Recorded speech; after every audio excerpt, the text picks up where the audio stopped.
welcome to Roundtable live for July 15th, 2016. It's episode 50! Woo!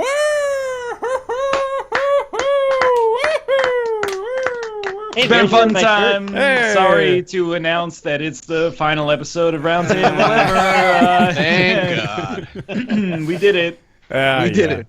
We're joined by two special guests today. Of course, I'm BaerTaffy, joined by Mathis Games, Rockley Smile, and Northern Lion. We also have with us Sinvicta. Hey, buddy, how you doing? Hey, how's it going? Honored to be here. Congrats on 50 episodes, guys. Thanks, man. Thank you. Don't be honored to be here. We ran out of guests, so we invited a couple friends. Thanks, Mathis. Thanks. Jesus. So this will be my final appearance on the Roundtable podcast. Had a God great time. willing, man. God willing. And of YouTube and Twitch fame, it's Dan Gheesling joining us here for episode 50. How's it going, buddy? What's up, guys? Hey, I'm really excited to be here. I just have one request. Can Sure. I please just call the Nick's Weird Game song? That's the only reason why I'm here. Yeah. I You're don't feel like I absolutely should let you, but I'm gonna. Oh, All right, thanks, I'll do it as long as I can have two guesses as to what your song is going to be before the song comes up, but we can do that later. Okay. Sounds good. Oh, thanks for having me. I'm excited to be Yeah, here. it's going to be a good show, man. On our docket today, nothing too different for episode 50, apart from the fact that there's an actual round table sort of thing going on finally in the whole, thematic theme. Nintendo has released, or is planning on releasing, the Mini NES, which is basically like a hand-sized version of the classic Nintendo Entertainment System we all know and love. Along with a little bit more news about Pokemon Go, because we literally cannot avoid it, no matter how hard we try. The in-game item trading system has been updated. Steam has basically responded to the Counter-Strike Go websites, the gambling websites. I keep calling them lottery websites. I think that's just because CSGO Lotto is on the top of my mind all the time, but they're mostly just gambling websites. Chex Quest is getting an HD update. That story is just as silly as it sounds. And then we're going to be talking a little bit more about Evolve Stage 2, the free-to-play release of Evolve. Inside, we're going to have a spoiler-filled conversation about Inside, so just to give you a very early warning about that, we will be going fully into the spoilers for Inside. If you haven't played the game, steer clear of that section. Fallout Shelter, Video Ball, and Necropolis are going to round out the end of the show. We're going to start off with the Mini NES. All right, who's the most excited out of the group of us for the Mini NES? I'm not really sure, to be honest. It's Dan. Is it Dan?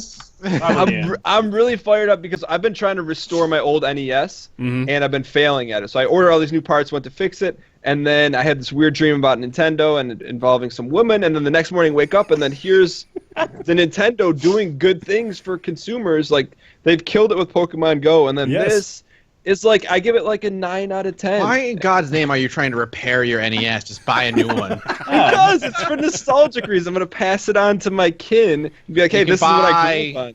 Yeah, you can still buy an original NES It's like cool, for man. $60. It's But a it's not learning the same. experience. Yeah, Like, I just it's took the same. apart my 360 controller, and now I understand how it all works. Yeah. So, Dan's doing that. It's totally fair. No, I'm excited for it, but I just wish they would have taken it one step further and maybe put a USB port so you could upload. Like, they can give you a Nintendo game with, or a Nintendo stick with 30 more games on it. I just don't like how they limit it. But outside of that, I think it's really cool. What do you guys think?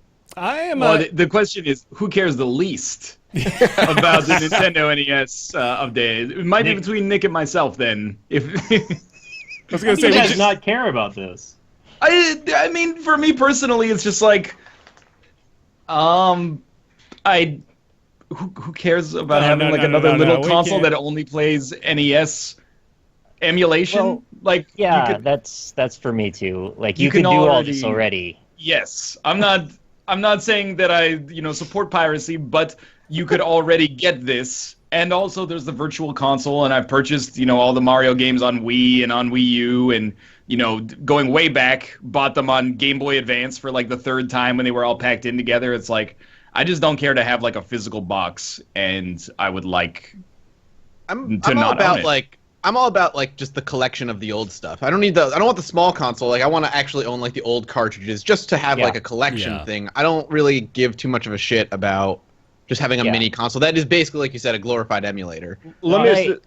go ahead. I already have about 100 NES games, so what exactly am I getting out of this? Because it's only ever going to play the 30 that are included with it, which really goes counterintuitive to the fact that they already made an eShop where they're supposed to be selling you even more.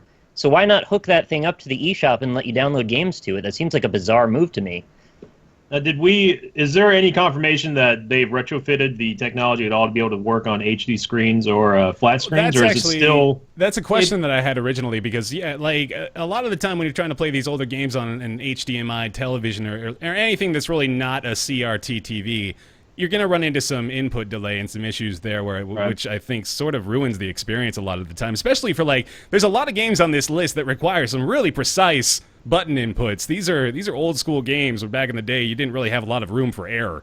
Like especially But things it's like it's just emulated and then pushed out by HDMI. Like I think it should be fine. Yeah, probably. As long as you're not speed running on it, but I don't know. But I think it's a fair question to ask everyone. Who, like Ryan and Yeah. Nick, I think you guys are a little bit younger, but Ryan, did you grow up with an original Nintendo as your first system?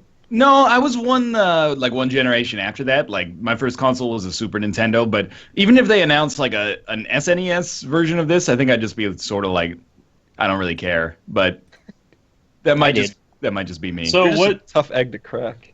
Ha! What? So where's Episode the cutoff? 50! Hey, there we go. Where's the cutoff on like your excitement level, like as far as nostalgic consoles go then? Because if you don't care about the original NES, would you be a little bit more hyped if this were, say, a retrofitted SNES that came preloaded with 30 games, or would it be in a generation above that, or do you just not care at all? I think I just don't care. I bowed out of nostalgia. I own all the systems still to this day, so it's just kind of just a cash-in to me. This is Okay. Nick and I have ascended the trappings of mere mortal men who are immune to nostalgia. yeah. Bear, are you going to buy it? I'm not gonna buy it, but I'll be honest. Like I like this offering. I like it being an official Nintendo emulator, basically. Like if you look at it that way, then I can sort of respect that move, just because like it takes away the gray area of it, and it's just Nintendo saying, "Look, we'll give you the actual thing updated with a modern feel." It fits like in the palm of your hand too, which is pretty cool. Like if you see the images from Nintendo's actual Twitter account, which I just closed because I'm an idiot. There we go. Okay, I found it. Like the way it looks, yeah, like it fits in Like the an palm of your emoji. hand. Yeah, Girl emoji. basically What is is like, that stance, Dan? What was The that? girl emoji. Have you ever seen the the- girl yeah. emoji? She's like this. it's like this is a whiteboard eraser. Like this looks like it's about to be the size of the Nintendo Mini. So I don't know. It's weird because what's the point of getting it when you can just buy it on the eShop on the console you already own? this is a It's $60 for 30 games, so I think you do get like a bulk discount there. Yeah, and that's it's probably true. You're right. At there. least it's not like 30 shit games either. Like Yeah, if you yeah. look through the list, they're like authentically like the best games on the NES basically. But I have to ask, like, Dan, were you the guy who also bought like when they came out with those like little miniature arcade cabinets that you plugged into your TV? Did you own like a Pac-Man or a Donkey Kong of those? Or the Atari 30 pack. yeah. No, because I didn't grow up on that system. But if Okay. they had like a plug-in like Punch Out, like say in the 90s, I probably would have bought that. But my question to you guys is, what if they released this mini console and then re-released all 712 games on mini cartridges? Then who would No. be hyped? Right. You don't want to restart your NES collection with mini cartridges alongside the regular size ones? That doesn't Yeah. sound invigorating I'll to just you. I'll just keep my regular size cartridge Come on, collection. Mathis, you Yeah. could be the brand new There's angry history video there. game nerd. Like no, thank you. There's a history there when you buy the old cartridges. It's like if you buy the mini it's like if they released hypothetically mini cartridges, there's less of a collector value for me there. I like to have a piece of history, you know. It's for me a lot about collecting old games and all my NES stuff over there. It's owning a piece of like my childhood in a way, like you said, Dan. It's owning a piece of history. Where if they're just re-releasing it on what is a glorified like flash disc on a mini cartridge, it's like, well, it's cool, but So, for the sake of our audio-only listeners here, I know that they're probably curious what the actual 30 titles are on offer for the Mini NES, so let me read those out for you real quick. You guys give me, like, the suitable sound effect of your level of enthusiasm for this particular title as we go down the list here, okay? So we've got Balloon Fight, Yeah. Bubble Bobble, Bubble Bobble, Yeah. Bubble Bobble's cool. Yeah. Castlevania and Castlevania 2, Simon's Quest, Yeah. Donkey Kong and Donkey Kong Jr.? I don't know. Okay. Those were kind of awful. Donkey Kong is not that good. Yeah. I really don't like Donkey Kong. Double Dragon 2, The Revenge. Double Dragon 2 is pretty good. Just two? Just two. Only two. Yeah, they don't have Double Dragon Come 1, on. which is You're interesting. not putting one on there? Why Why? on it? What's the best one. I think it's because one is only single player, and you have to rotate between A and B if you really want a co-op experience. Well, just don't have a sibling, and you're fine then. Yeah. I couldn't quite tell if that was your nerd voice or if you were like trying to convey. It's hard when you have information the for us. cam on. You can't, it's hard. We all know Dan is really new to cameras. Yeah, you're terrible in front of cameras, man. God. You got Dr. Mario on there. Hard to be cynical about Dr. Mario. Excite Bike. Yeah, I played a lot of that, but there's not much to it, though. No, not really. Final Fantasy, the original. Pretty good deal there. Galaga, Ghosts and Goblins. Screw Ghosts and Goblins, man. That's a nightmare waiting to happen. Yeah. Gradius or Gradius, depending on who you ask. Ice Damn it. Climber. Ice Climber's unequivocally very underrated. Really? There's a billion levels to it. Maybe not a billion, but it's good. It's good. It's like out of the black box games, it's like the least favorite, I think. Anyways. Yeah. Kid Icarus. Not familiar. Yes. No Okay. one can You beat never that played game Kid except Icarus? Dan. No. It's the hardest fucking game. I tried it like 6 months ago. I couldn't hardly beat level 3. Bear and Nick, that's your kind of game. Really? Yes. I tried it. It's so hard. Is it fun, though? It's good. No, it's so frustratingly hard. Oh, okay. You guys would like it. Kirby's Adventure. Cool. Yeah, I like that reasonably. You got Mario Brothers, this is not Super Mario Brothers. Hell this yeah. is Mario Oh. Brothers. This is turtles and Fight-making upside down orange creatures. Yeah, all that kind of shit.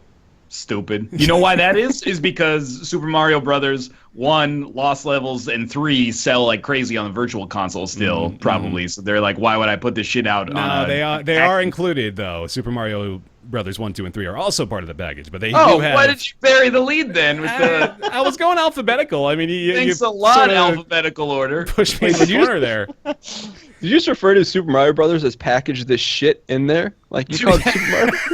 Like Mario Brothers is not shit. Super Mario Brothers is good. Mario Brothers, who cares? Yeah, that's like the arcade version, right? Yeah. Is Mario Brothers? Yeah. With like the vertical slice, Right. like each block is like a vertical. Yeah, it's kind of weird. Mega Man It 2. is shit. Yeah. Yeah. Mega Just Man 2 two? is good. Great game. Yeah, Just still two, only though? 2, right? Yeah, they skipped right over the original again on that one. I mean, it might be the best one, but also, come on, not just 2. 3 for me is the best one. 2 and 3 definitely are had in the best- running.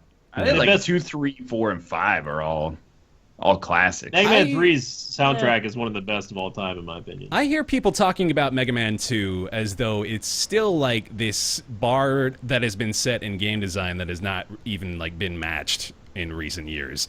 Just like I don't know how to compare it to other game design. It's a good game, though. yeah. Metroid, original Metroid. It's not that great, but I like it somewhat. Okay. Honestly, the first Metroid was really not a great game, but it That's- set a good standard I like for it. later. I thought it was a very tough game. Ninja Never Gaiden, speaking of tough games. Very Yeah. tough. One of the hardest, in fact. Yeah. You got Pac-Man, cool. Punch Out featuring Yeah. Mr. Dream. No, want. You can't. You gotta come. You gotta come with the realness. You gotta come with the realness. You think Tyson no? lost. Because there's no Tyson. Yeah, exactly. like you couldn't tell me you couldn't get Mike Tyson to sign over his license for like $10 just to be in this little package. You would do it. Mike Tyson probably saw this and thought it was one of those shitty 30-in-1 things you get at Walmart. He was like, I'm not signing up for this. Yeah. Star Tropics. Everybody's Tyson impression. Now that Bears Star dropped it. Tropics, actually. Star Tropics is a pretty cool game. It's I like Star Tropics, so. Yeah. I never Rick, got into it. I never played it. Was it like a management type game, RPG? What is No, it? it's fantasy RPG. yeah, it's like an RPG. Yeah. Yeah. There's I have there's it all in item the original. I collecting. still have it in the original box and everything. I love it. Yeah. You got Super C. Not familiar. Super C is Yeah. really Super good. C is good. pretty good. Oh. People look down on it because it is not a Contra 2, but it's basically Contra 2. Like I think it's on the same level as the original Contra. Little worse than Alien Wars, but I grew up with Alien Wars, so I've got some bias there. Then you got your Super Mario Bros. 1, 2, and 3. Tecmo Bowl. Oh, that one they give Yeah. all 3 to, of course. Yeah, no, Not they Mega have Man, to. Give me Technical Wall. I'm happy. Tecmo Bowl, yeah, that's a good inclusion. And then to round it all out, The Legend of Zelda and the Zelda 2: The Adventure of Link. So really, like the list as a whole is pretty goddamn good. That's a good package. I could do better.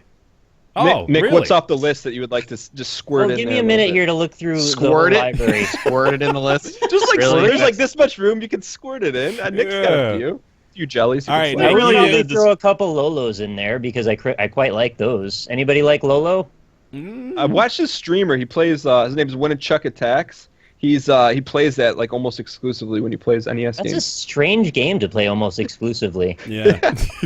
I probably put Air Fortress in there.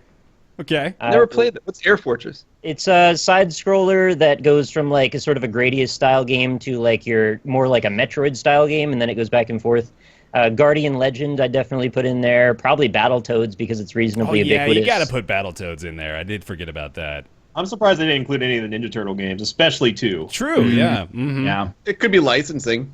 Yeah. I mean, that might be the same thing with the Tyson thing too. Oh, it 'cause definitely is. He did at one point, I believe, that said that like there was a contract that apparently it expired or something for the original Mike Tyson, which is why they switched to Mr. Didn't Dream. didn't they get rid of him? I mean, I could be wrong, and I just could be misremembering. But didn't they get rid of him after the contract ended because it was near that ear bite problem? Like where he bit the guy's No, ear? no, like 10 years it was, away.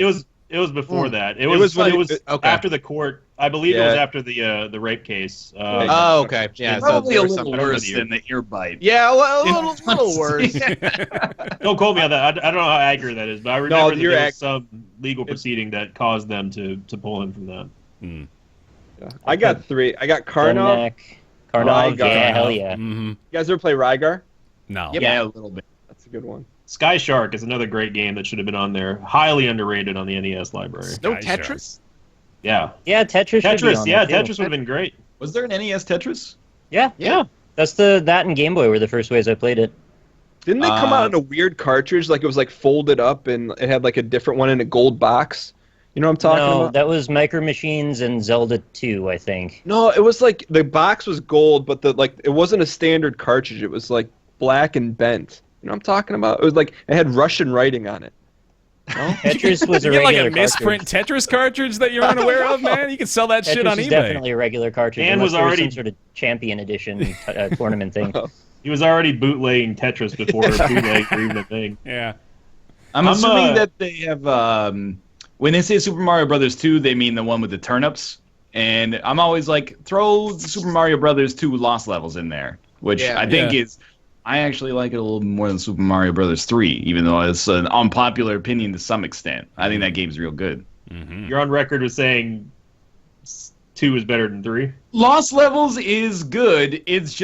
It's the only of the original 3 Mario games that's actually tough by like modern standards. I know that there's like a reputation for games getting easier in a AAA standpoint as we've kind of gotten older, but like I feel like those early Mario games are relatively easy except for the second one.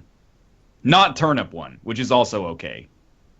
Dude, Marble Madness and Snake Rattle and Roll need to be in there too. Marble Madness. I'm gonna have to Classic we're soundtrack. getting to the point where I'm gonna have to force you to make some removals here. So what are you scrapping right. from the Snake initial rattle. offering then? First of all, why do you have to remove any? All of my entire NES collection takes up about 5 megabytes.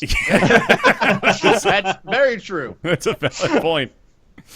Yeah, Just I'm bump the sure. price up by like $10. Yeah, no, you could have like the expanded edition, which comes with an extra 150 games for $75. That'd be pretty great. One game I was surprised to not see in there was RC Pro-Am. Like that was a great Yeah. game. I think should have been on this, especially if it can support multiplayer. RC Pro-Am was fantastic. Blaster Master needs to be in there. Yeah, That's another yeah. It's a good Fucking call. Mendel Palace, although I know you all hate that game, I love it. Mendel Palace. I Now never we're had to getting. play it on the If we're NLSS getting one. into the top 50 NES games of all time, I think you gotta cut Mendel Palace. It's a Action personal pick. 52, just put that one on there as well. What about Blades Action of Steel? 52. God, Blades Yeah. of Steel. That's Blades of Steel one was of the great. top 15 cartridges I'm going to buy. That's arguably one of the best hockey games ever created. I played would a not- lot of that when I was little. Dragon Warrior, River City Yeah. Ransom, easy picks. Man, There you go. this has been good nostalgia here in the early goings here. Let us How- know in the YouTube comments as well. What do you guys think should have been included in the initial offering? How do you who- think they decided it? What do you, I mean, do you think Nintendo Which had sat the down? easiest licenses to get. Yeah. Yeah. Well, I mean, a lot of them are just like original Nintendo properties, which are, obviously probably going to be one of their first pursuits. Some of them are obvious choices too. Like I think Galaga and Gradius are probably easy ones to package together because they seem to be just packaged with everything. Galaga is like the cranberry of video game packages. Like it's everywhere. It's in everything. You look through like all those little 30 for ones, or like just even like any arcade has to have Galaga. It can't not have Galaga.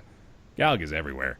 The real question is how many people here will buy it or consider buying it. Like, somewhat tempted to buy it. Yeah, so let's do just like a straight up straw poll then. Like, give a raise of hand if you have any inclination of buying it.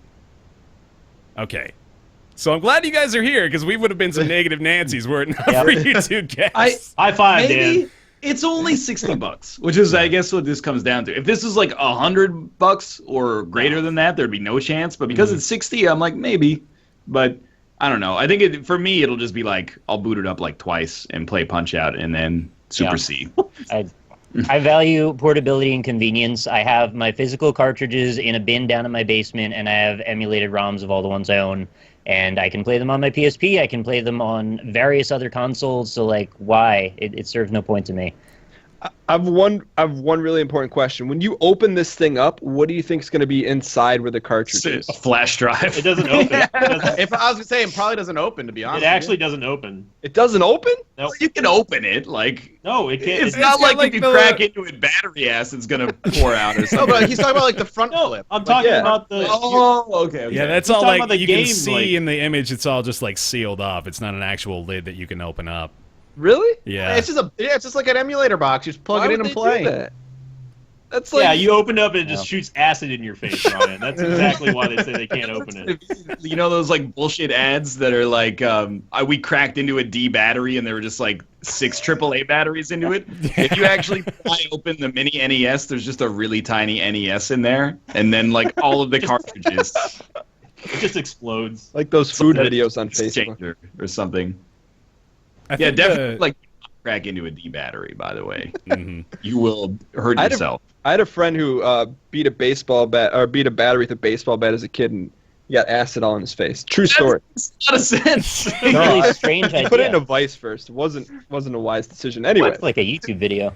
I remember thinking that the battery industry had been pulling the wool over our eyes for years. I'm like, why am I paying 6 times the price of a AAA for a D when a D's just 6 AAAs? And then one of my friends who was an engineer is like, you are actually an idiot. It reminds me of that YouTube video where that kid puts the glow stick like in the microwave, and his dad yells at him because he told him that it was a terrible idea, and also that he messed up his brand new like nice shirt or whatever. You guys ever seen that? Yeah, I It's remember great. that. It's great. It's an old viral video, but the kid basically throws a glow stick in the microwave and then shakes it and it explodes everywhere, and then he's busy screaming for the next like minute and a half. And then he spends the other minute and a half apologizing because he screwed up his new shirt because his I dad thought- yelling at him. If I remember the video correctly, I thought he got some in his eye, and he was like, "Please call 911. Yeah. I need to go to the hospital." And the dad was like, "Do you see what you did to your shirt?" Yeah.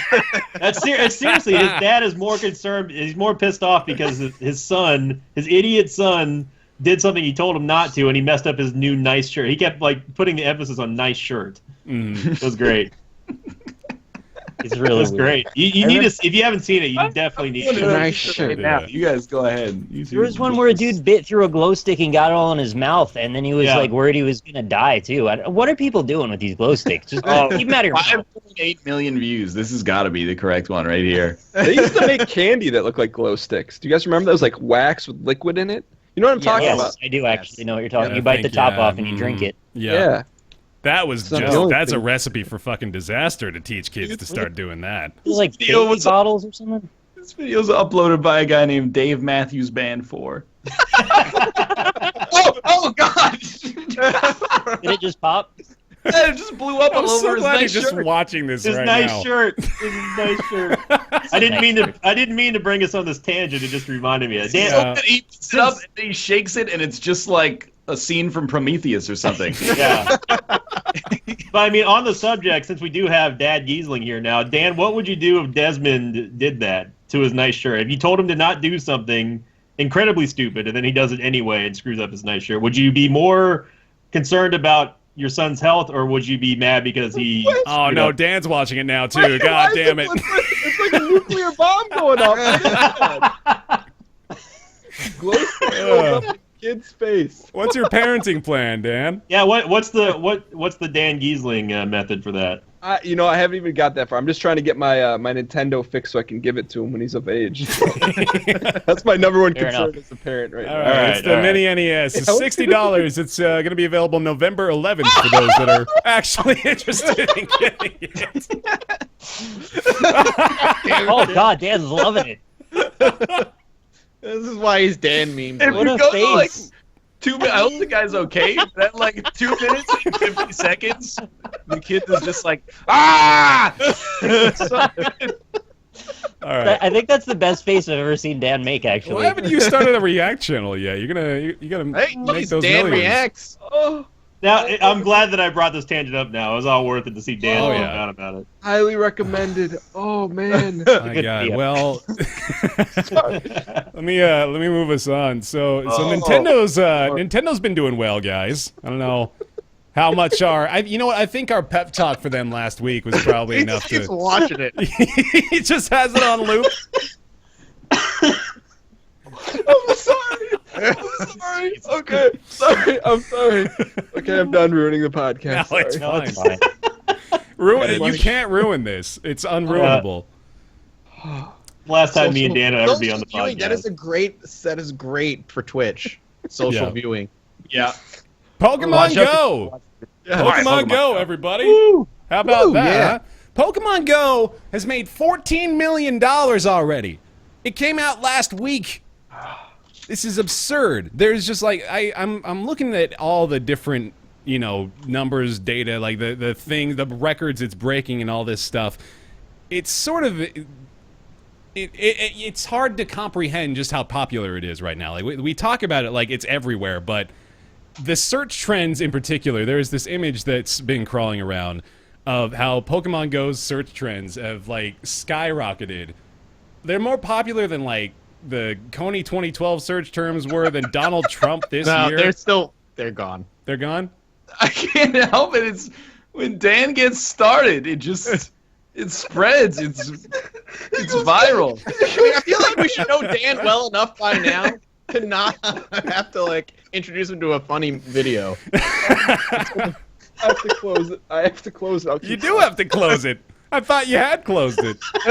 No, just kept. It's on loop, man. You're just watching it. So 14 million.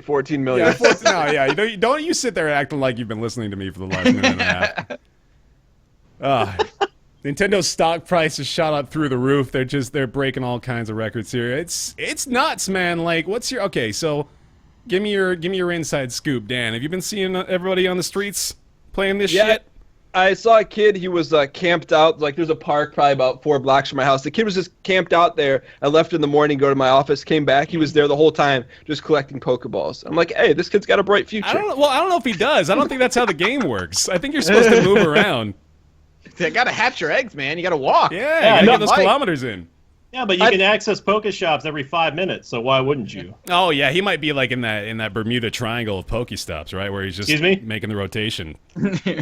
From a serious standpoint, I really like it because it's changed. I mean, kind of on a mainstream level, it's changed a certain perception of gamers. Like, it's getting people out and connecting, which is kind of the antithesis of like a stereotypical gamer, which I think is really cool because you're seeing people socialize that may normally never would socialize unless they were in, the Northern Lion Live Super Show chat. Have you seen pictures of like the Santa Monica Pier in California and how Oh, yeah. packed it gets when like a rare Pokemon shows up? It's crazy. It's like packed with people when like a Lapras shows up or something. They How does don't that? even- How does that work? How does the rare thing work? Like, they just show up Random for everyone? chance. Okay. Yeah, they show up for everyone. Everybody can catch it, but like it's there. There's special spawn points that have a chance to spawn a rare Pokemon or something like that, and a War Turtle made like hundreds of people on the Santa Monica Pier just flip out, and everyone was out there catching it. And a War Turtle isn't even that good. Yo, fuck you, man. It's a second level Squirtle. War Turtle's a boss. It's one step before Blastoise. Yeah, and you don't have to Blastoise evolve is it the great. first time. Yeah, that's true, I guess. I'm all about like I want those stage 1 no evolution type bullshit. I'm all Gotta about work like for Right, it. so you can indoctrinate them into Right. your way of thinking. Yeah, train them young, man. That's how you get them. It's how you Exactly. keep them for Something life. about the way that you phrase that made me very uncomfortable. Oh, Gotta that's train them young. That's your own know, messed up mind. not mine. I've had to be very cognizant of the moments that I choose to play the game, because I'm realizing, like, when I'm walking through grocery stores and stuff, if I take out my phone and I just start pointing it in a direction, it could be aimed at like a kid or something, and this family's Kid, gonna don't see move. me pointing my phone at this kid like, hey, hold on a second, I need to get video here. Don't worry about it. Don't worry about it. So I'm being real careful when I decide to play now. I don't want to get arrested over Pokemon Go. I will admit a little bias towards it, because I need an excuse to start exercising again, and honestly, since I went for the first like actual like poke hunt, whatever you want to call it, Yeah. I felt compelled to be like, you know what, I feel like I could go out and walk like a couple of miles or kilometers if you're in Canada. See, yeah. And Well, like figure out. It's not the United States of America. Yeah. The African nation of Liberia. It's our continent, so you need to square up there, Canada. Anyway, but yeah, I mean, I think what it's been doing for people overall has been overwhelmingly positive. I realize that there's a lot of criticism whenever it comes to, like, it's bringing people to bad neighborhoods. You got people looking for coffins over in the Holocaust Museum and that sort of thing. Like, Wait. I'm not making a joke. That happened. Yeah, that happened. And It was a coughing. It was. I'm not trying to make a joke. There was a issue that was reported on that the Holocaust people, or the Holocaust Museum, like, had to ban people from using phones because they were going over there trying to catch like Pokemon and stuff. I read that as well. There's also a few graveyards that have also put up bans on Pokemon Go, as well as a few restaurants and establishments. I caught a Ghastly at a graveyard the other day. It was great. Which is terrific. Yeah, I'm so glad that I saw a actually Ghastly happens. at a graveyard when I was walking, so it's like, yeah. I mean, yeah. Overall, I mean, I think it's done a way more good than harm, and Oh yeah.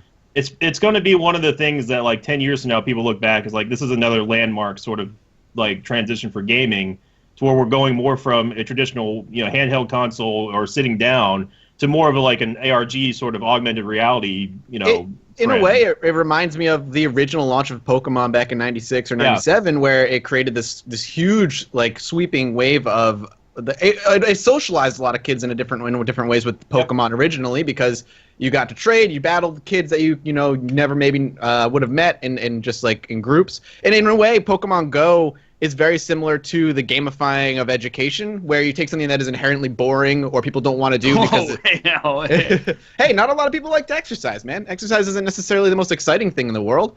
But if you add that layer of entertainment and socializing to it, and add like kind of, I guess, just slapping a game layer on top of it, it urges people to go out more. And look what's happened. Tons of people are walking and talking, and there's lures put on these huge social spots and parks, and people are all gathered, and you see all these vines and stuff of people just like hanging out, and like, this guy also caught it, whatever, and it's done a ton of good for a younger generation. Say what you want about Nintendo, but one thing that they have got nailed down is the social aspect of marketing and gaming. They know they know the best ways, it seems like, to make gamers of the same mind frame congregate and do it in a profitable way, because the shares went up. I think they said it's the highest spike since like the 80s for any stock to go up in this. It was like 30% in like a week or something like that. Something ridiculous. Yeah. Yeah, And, it went up it's a lot. yeah. I'm gonna push back on that a little bit, just because, like, I feel like Nintendo has been sitting on this gold mine forever, all this nostalgia, and just now they're cracking it open, right? Could this have come a few years ago? What else are they sitting on? We have been criticizing Nintendo for that for fucking years. Like, you have all of this stuff, do something new. Like, do something fun, and stop trying to do gimmicky weird shit, and just, like, they were so opposed to mobile for so long. And then they were like, all right, Pokemon Go, and it fucking explodes. Yeah. Because Pokemon fits so well in this style of game. And they know exactly who they're marketing to, because everyone has been waiting for sort of the next evolution of the game. Because it was, I mean, it's, I enjoyed the franchise even back in high school. I thought it was fun. So it's the step down from what we're all really waiting for, which is the true online MMO of Pokemon. Yeah, we've been wanting that for a very long That's Which like will a never weekly happen, by occurrence the way. here of, hey, is it here yet? Nope. All right, well, fuck. Yeah. I'm not talking about the pirated one either. The one that The other smart thing that they did, in my opinion, is only use Gen 1 Pokemon. because it gets all of us old timers who were there when Gen 1 came out to be like, we know all these Pokemon. Like, this is actually, like, we understand this. We know what's going on. And all the people who already like Pokemon who may already know about that or the new stuff into it as well. What is he doing? This is what Ryan does when he just doesn't give a shit. Oh, he's like shrinking. Well, here I'm gonna maybe get some heat for this, but like I'm a PC guy through and through, like Master Race, blah blah blah. But I'm gonna say that this is gonna do more for gaming in terms of being innovative than VR, because it's gonna touch a more widespread audience in that regard. Maybe not from a technological standpoint, but from a reach standpoint. It's got my sister, my mom, and my dad playing it, all of You're which gonna who see never copycats. play. We're gonna definitely see Very a ton of soon. copycats very soon. But I get texts from my sister and be like, I went out for a 2-hour walk and caught a ton of Pokemon. My sister hasn't played a game since she was like 7 years old. Yeah, it is. It's pretty remarkable how widespread it is. Like I was trying to hint at that before. I don't actually have the image for it, but like the trends, the Google trends for the searches for Pokemon Go it blows my mind, man. Like, because I remember how popular these search terms were back in the day. Like Clash of Clans is pretty successful and huge, but Pokemon Go is just completely blowing it away. So League of Legends versus Overwatch. Husky and I were talking about Overwatch completely eclipsed League of Legends. I'm interested to see what Overwatch versus Pokemon Go would be in a comparison. yeah. Nick, I have a question for you. I don't want to blow up your spot, but I know you live in like a more rural area. Have you tried Pokemon Go in your region at all, and what's it been like for your experience? There's absolutely nothing here. I actually just tried it again today to make sure, and I've tested it multiple times now, and there's not even a single Pokemon in the nearby box as I walk up and down my road. Really? I have to drive for Pokestops as well. I have to drive 10 minutes out to get to like the nearest Pokestop. But once you're there's like a bunch of stuff. Huh. Ryan, why are you so disinterested in Pokemon Go? Gotta catch them all. Can hardly The even hear him. grumpiest old man. No, seriously, how come you're so disinterested in it, Ryan? Because you can't play it? Is that why, or you just have no thoughts on mobile gaming? I just like I'm exhausted from hearing about it. And that's not to say we shouldn't talk about it on the show, but like social media right now is like 1,000% Pokemon Go. Like it's just nonstop. And then people will be like, Pokemon Go is changing the way human brains interact with one another. And you're like, well, I'm a little skeptical about that. And they're like, why do you hate the future of technology? Like, there's a lot of, and this is not like meant to be, this is absent the game. There's a cult of personality around Pokemon Go right now that I can't really interact with because I haven't played it myself. But it's annoying to be outside of the bubble. And then there's like the back, if you make like a slight complaint, people descend upon you and go like, you know, you don't understand, this is transformative, and you go, oh, well, I'm just trying to like, you know, it's an issue you can't even talk about any now. Like the game, people don't talk about the mechanics of the game. If you talk about the mechanics, people go, it kind of sucks, but like it's bringing people together. Like the real story is how this is like a huge cultural phenomenon, and that's really cool. But at the same time, I sort of like don't care. It's like if everybody talked about Avatar for like 3 weeks, and I mean, it's this typical internet nonsense where it's like, you know, if you don't like, there's two extremes: the extremists who fucking love it, and the people who basically shit on it because it's popular. And I think you can ride a line to recognize, like, hey, not my thing, but I recognize this is a phenomenon happening right now in gaming, in mobile gaming, that I should respect and understand and be like, this is fucking cool. Who knows we're going to see something like this again, and getting people to do something they not necessarily wouldn't. To sit on the other side and be like, and shit on it because it's maybe the gameplay or whatever mechanics are shallow and be like, it's shit. No, it's doing something amazing, and you cannot say it is not doing something amazing. To say it's not doing, to have this, I guess, cultural phenomenon happen and shit on it and say it's not doing anything great is it's disingenuous. It's not true. I'd argue that I disagree. I'd argue that How Pokemon so? Go is no more overbearing than like say someone who's like spewing about the new Game of Thrones or Walking Dead or like, you know, X cities win in X sport sort of thing. So I think we're just seeing it to a little bit of a wider scale because of how far reaching it is. But overall, I mean, it's no less annoying than seeing everyone just gush about the newest episode of X show. For me anyway. So I mean, it's not a big deal for me. You can just mute people on Twitter if they end up going overboard with it, you know, but I would say that it's no more annoying to see that than like say, hey, Canada won hockey tournament. Hey, why does it always have to be Canada, man? Well, I got to make it relevant somehow. I mean, we got. I actually do agree with you in that. I mean, like, I think there is a line that I've been trying to toe, at least, of like, I'm not really into this, but then there's the edgelord side of like, everybody who's into this is an idiot. You know, my tastes are superior to yours, and you know, everybody playing this is dumb. And it is hard to strike a balance with that criticism that doesn't come across like that. But it also has that element of like, if you ever criticize Nintendo, it's like, why do you hate? Oh yeah, the god of video games. Like, Nintendo needs people that are like the vanguard for criticism for it. And there's something to it if like people like me who didn't give a shit about Pokemon Go and it came out and I tried it and I was immediately hooked. Like, there's clearly something there. Again, it's not necessarily a deep game by any stretch, but there's an addictiveness to it that's really fun. Catching all the Pokemon, evolving your Pokemon, owning gyms, and going to Pokestops, and going outside and hatching an egg to see what rare Pokemon you get. It's that collectathon feel that is at the core of most Pokemon games that is there. And I enjoy that a lot. Nick, what was your criticism on this or your viewpoint? Because I know I've been very hesitant to speak out now because I feel like the majority of anything I say gets conflated into either I hate fun, I'm out of touch with people, I'm against people with mental illness, like all kinds of really strange things. And I don't know why it has to be that way, but I don't find it to be a particularly great or transformative idea. I don't think it's a fantastic thing that people are outside looking at their phones and that they need a reason to be outside. Like, just go outside for the sake of being outside. And I know that's not a popular thing to say, and last time I said it, people were real mad at me for it. And I'm sorry, that's just my personal opinion. You can go ahead and play Pokemon all you want.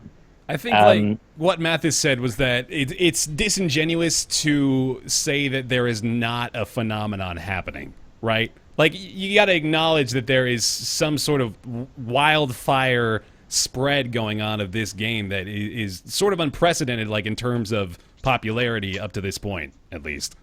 I think that's what he's trying to get at. Yeah. Okay. I don't want to put you on the spot, Nick. I'm curious to hear your reaction. Is it like, would you at least agree that it's a positive thing to have something encourage people to possibly get more physically fit, or at least out of their obviously, yeah. I'm never going to talk down to move. people getting out and doing stuff. Of course, that's a good thing. I don't think it should have to be because of video game is all. But that might be the catalyst, though, for like again, because someone like me, I've been traditionally in pretty good physical shape for most of my life until recently, and I actually use this as kind of like my catalyst to say, hey, get the hell out of the house, and at least I can have a good excuse and be somewhat rewarded for it mentally anyway by saying, hey, look, I did this and this and this. When in reality, it's more than just a reward of you catching a Pokemon or whatever, but it's actually getting you moving. You know, improving your health and stuff. I mean, that's, I might be on the outlier on that, but no, you obviously are not on the outlier, and it is a good thing to get people exercising, and it's a good thing to get people socializing. There's definitely not anything wrong with that, and I think everyone should agree on that. I just don't think that it's a great idea that it's people standing looking at their phones outside. Go outside and walk on a nature trail. Go look at some trees. Go collect some shit outside. Just go do something. This is why I love this podcast, because you have Nick, who has an honest viewpoint that's different from Bear, Mathis, and Ryan. You don't have to sell this show to the people watching the show, Dan. Like, we already have them. Podcasts all the time because we get so many different. I feel like you could use at it. But the reason I mean, and I see where you're coming from, Nick, and don't get me wrong on that. But as far as like it being a catalyst in looking at it the way Sinvicta does, it's the same way of like, well, if you want to get better in school, why don't you just sit down and fucking study? Where if you gamify education, it's going to encourage people to study. And yeah, okay, maybe it's a video game pushing them to do so, but they're still doing it because of a game and has an inherent positive outcome. I don't know. This gets into like some cognitive science stuff that I think is above our pay grade. Because like our pay grade fluctuates, man. Gamifying education or exercise is a good thing, except it doesn't build that skill of like doing something that's valuable for you long term, even though in the short term you don't want to do it. Like, what I worry about, I guess, in this is that if you gamify education, so, like, the kids do their math homework and then they get 100, teacher bucks or something like that, then when they get to college and their professor's like, I'm just here to research and, like, I'm going to teach you some really boring shit that's really important, they're going to be like, well, I don't have the teacher bucks anymore. So, like, I never learned the skill of I don't want to do this, but it's good for me, so we should do it. And I mean, I don't know anything about like the long-term effects of gamification, but at least my hunch is like people will be into Pokemon Go gamifying education, but you need to also practice that muscle of like, I don't want to do this, but I should do this anyway. And if the gamification isn't there, maybe that takes away the incentive. You can kind of look at it as like a gateway, not like a gateway drug, but it's like a gateway drug. Just a gateway. Yeah, I mean, it's it maybe the first step of getting like towards a healthier lifestyle is simply finding a way to force you to, or to make you want to go out and do something that's physically satisfying to you. To make it part of your daily routine. Yeah, it doesn't. I'm not going to try to profess that Pokemon Go is going to make you ripped or jacked or anything like that. But maybe the act of me taking the first step, saying, "Hey, you know what? I actually feel like going and walking around and visiting a couple of shops." Maybe it's like, you know what? I walked like 2 miles today. Well, how about I stop? How about why don't I try to plan this every day, and then maybe it evolves from there. So I think that as a gateway, as an opener to like say, hey, you know what, this gets me out and moving. It's I think that is a overwhelmingly positive thing. Yeah, it gets the ball rolling. It becomes a part. I mean, you could look at it as like that route that you walk every day becomes a part of your daily routine of just walking that route. And maybe one day your phone is dead, but you still want to go out and walk that because that is what you've been doing for the past 3 months. Yeah, and I wonder if, since we're very much creatures of habit, though, we get used to that little serotonin burst of the reward that we're getting for doing this thing. And when we don't have that impetus, maybe we just don't want to do it at all. Which means, in a way, you're actually pushing yourself even further away from actually doing things for doing them their own sake. But at the same time, would you get any closer to it with the absence of this? Which I guess isn't even really necessarily relevant. We're sort of digging pretty deep into the hypotheticals this is some at deep this point. Stuff right here. Yeah, Man. It feels a little bit like you're just saying, like, well, here's a Band-Aid on a problem, but we're just going to stop addressing the real problem, which is why don't people just want to go outside for outside sake? Right? Why is that? That's not going to get fixed by replacing that with a serotonin hit and an iPhone app. yeah. Well, how do you fix that? Like, how do you make people go out? Let's not ask Nick to address the obesity epidemic of the entire No, nation I'm interested, here on the though. I mean, podcast real quick. Look, man, I wish I had the answer for you. I'm not saying I do. Yeah. And I think this might be a good one, but I'm skeptical of it is all. Yeah. Bear, let me ask you this, 'cause I saw you tweet that you said you and wife Taffy went out hunting. Like, so from like a relationship standpoint, what was that experience like? Being on the same, like, you guys are both on your phone, but you're on the same wavelength. What was that like? Well, I mean, yeah, it's cool. Like, I don't want to call it transformative either, because I think we've gone over that. We've killed that horse pretty sufficiently, but thanks. He's dead. I don't know why he's whinnying, but all right. Beat him some more until he dies. I've really enjoyed, like, every time that I've gone out. Our neighborhood is actually, like, super into it. I see kids all playing out here all the time, so it's crazy to watch.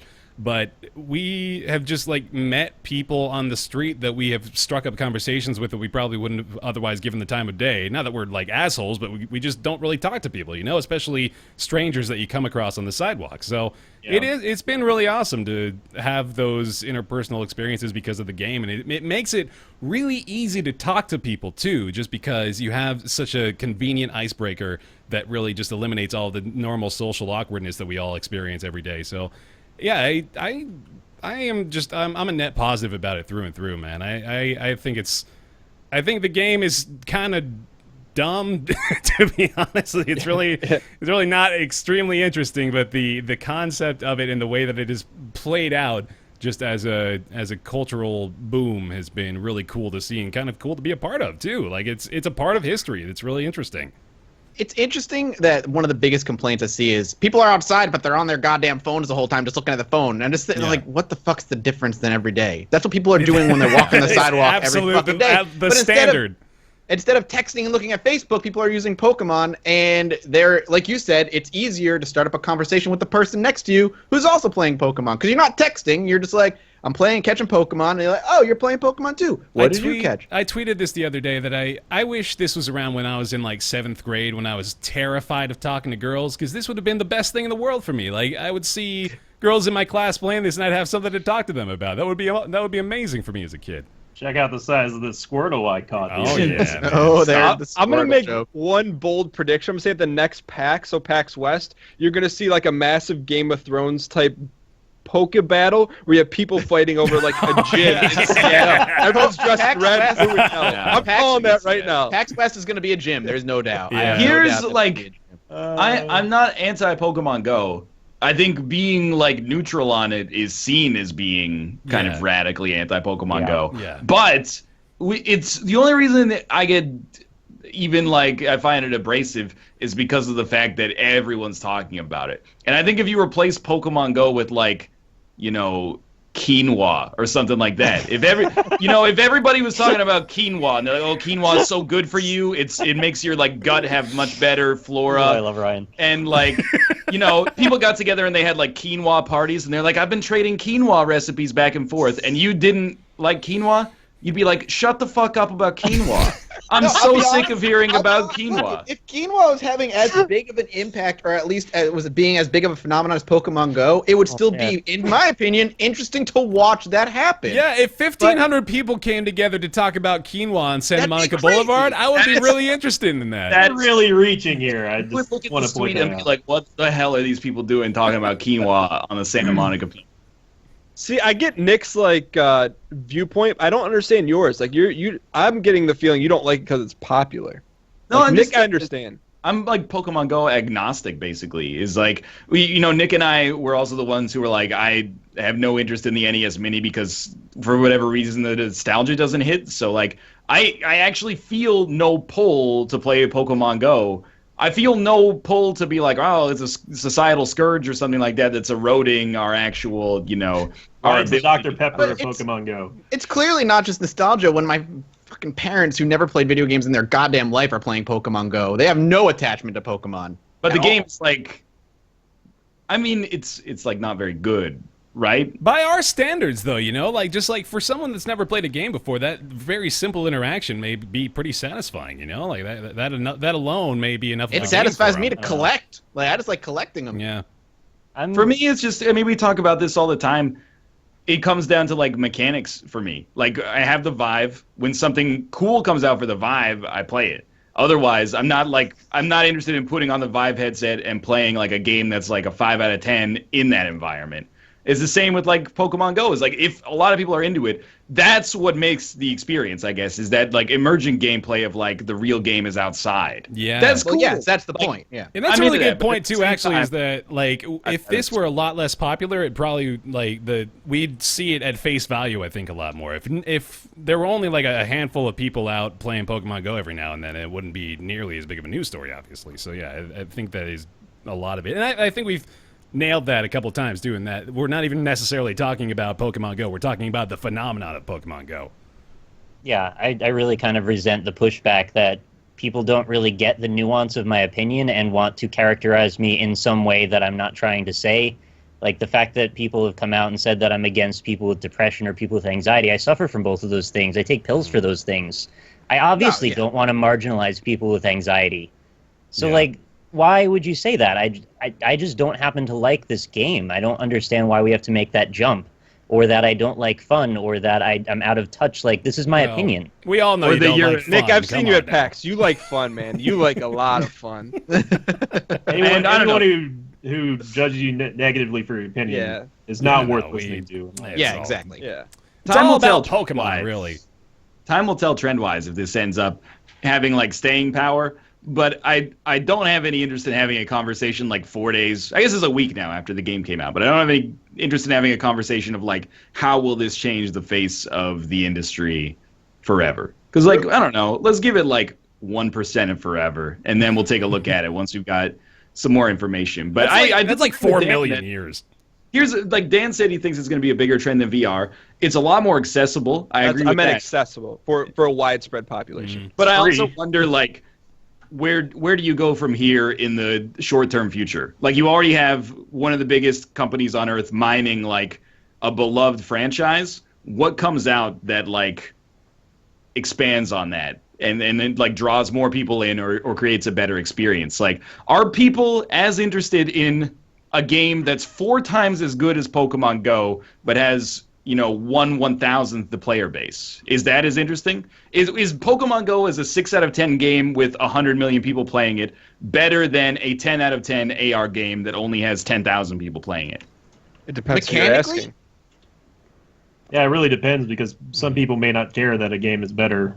They just care about the game that they are enjoying and having fun with, rather than caring about Look at Candy Crush. it's critically acclaimed, so I better not play this one. I need to play the other one that's more acclaimed. I mean, at the end of the day, for me personally, if a game is fun for me, it goes for music too. Like if it sounds good, I'm just gonna listen to it. I don't care who it is. I mean, it's as long as I'm enjoying it, then I don't really care what the critics say. Well, can I ask you guys real quick, just a quick hit from everyone down the line? How long do you think this is gonna keep people engaged? Like, are we talking That's a good over a question, year? yeah. Like, how long do you think people are gonna we'll see. continue to play this? Just a quick It'll- prediction from you guys. It'll outlast Mitomo. Yeah, well, it already has, I think. On this level, like, not long, but in terms of being like the most popular game on the App Store, 3 months, maybe. Yeah. We'll That's see. actually exactly what I was going to say too. 3 months. If they keep on it and keep updating it and keep making it reasons to keep coming back, then we'll see. I think we'll see it last quite a while. If they don't do much with it for a while and leave it alone, I think it could die off in a few months. But if they continue to add to it mechanically, new Pokemon, that kind of thing, have events. If they have like Pokemon rare, like a rare Pokemon catching events and stuff, that would be cool. I think they could keep interest in it. You think I'm a years, little- Mathis? I don't know about years, but we'll see. I think it's saying 3 months. I'd say 3 months if they don't touch the game and don't update it and don't keep on. I'm a little bit rosier. I think 6 months is probably a more I think realistic it's- approach. Assuming we've already heard that they're talking about introducing like player trading and they're going to do like online battles in the future and stuff. Yeah, I mean, it's from a casual level, you really have to say like, well, I still play, Hearthstone every now and then, and that game's a couple years old. And you can say like, is it something that everyone is going to be interested? As Ryan said, it's probably not going to be the same volume that we've been seeing, obviously, because it's something No, of brand course new and shiny. But I think that's still 6 months down the road, as long as they come up with interesting updates and they keep it engaging in somewhat. I think that it would have a pretty decent longevity for a casual game anyway. I mean, I think it's going to remain pretty healthy. I'm going to make a bold prediction. I'm going to say that it's going to remain popular for a really long time. I am 100 years. Yeah, so just beyond our comprehension. I think like we all know that Pokemon has built far beyond the original 150. Like they've got a full supply of extra Pokemon to add in progressively over the years. They can just like introduce new versions basically in the same manner that they've been introducing new versions of Pokemon games for the last 20 years or so. I really do think they've got like such a solid foundation here. This feels like the skeleton frame of something that could be a really, really good game if they flesh it out and continue to improve upon it. So And people still buy the Pokemon games, even though they're the same, rehashed game over and over again. I mean, it's people still buy them. I'm gonna go out on a limb and say that this is gonna stick around for quite a while. I think it's gonna stay at the top of the store for quite some time. It's fair. How long, Bear? We got numbers from everyone. Probably like three plus years, to be honest. I really do think it's gonna have a long-lasting impact. Nick, what do you think? I said like 3 months. I'd like to pose, if possible, a quick little scenario, tangentially related. So I saw there was a deal from T-Mobile recently that said if you sign up, they'll give you a free year of unlimited data for Pokemon Go. Mm-hmm. Yeah. Which isn't really that much when you think about it, because like the data that the game takes is not incredibly important. Yeah. And what immediately struck me about that deal is that not the SOPA issue again, that they're prioritizing data for one specific purpose? That's interesting to think about. But they're not throttling. They're not prioritizing bandwidth just for Pokemon Go, and you get less bandwidth for other stuff. Because they're giving unlimited bandwidth to a group of people with a specific cause. So how are they getting that bandwidth? Wouldn't they be taking it from the other people? I mean, I don't know. I'm posing the question because it seems a little. Maybe it's offset by the new people wanting to come to T-Mobile because of that reason. I don't, by the additional revenue. T-Mobile already gives you unlimited data for Netflix, right? And they've like done YouTube that for and like stuff like that too, 6 months or something. I meant net neutrality, net neutrality. I guess I understand that it could be spun as a negative, but on the same way, I'm like, everybody that I've seen that has T-Mobile is like, I use like 15 gigabytes of Netflix this month, and I was not charged for it, and that's dope. So I'm kind of, I think it seems like Sponsor. a positive, at least I as long as think- you use those. But Like, the route that you're going here, Nick, I think is that, like, should we be concerned about the fact that they are, you know, making this a possibility, opening this up to the possibility of there being further either restrictions or enabling of, you know, certain things, certain apps or certain tunnels for the internet to go through. And, you know, I think we have that concern just generally, don't we? Like, we're always sort of worried Well, that of that's course, gonna but this is happen, the first time I've seen it directly said out loud like that. And in like less than a week of this thing existing. But like Ryan said, they have been doing it already before this. just not for Pokemon. So, yeah, just not for Pokemon. I also think that, like, at least I don't have the kind of like rigorous knowledge of network architecture to answer that question. Yeah, I apologize if my ignorance made that statement not make actual sense, but I just was curious what you all thought. Yeah, that's an interesting thing to think about. And I know you guys probably want to get off the topic, but I think Nick brings up an Desperately, interesting point about business in Pokemon Go. I think this could be something that's really powerful for small businesses. Yeah. Like, say they're able to work something where it's like, hey, you know, during, you know, an off day, a Tuesday from 12 to 8 p.m., if you come and, you know, visit our shop or store or Have cafe. a lure or something. Yeah, Yeah. We'll have something to It'll- offer. I think it's As much as I'd love it to be that way, you know the reality is going to go in the opposite direction. It's going to be empowering businesses that buy into something to get advertisement and Pokemon available at their business. So it's going to actually punish people who don't join in. Isn't that just how business fucking works, though? Yeah, well, there's that, and then It's B, a real like, fucking weird way, though.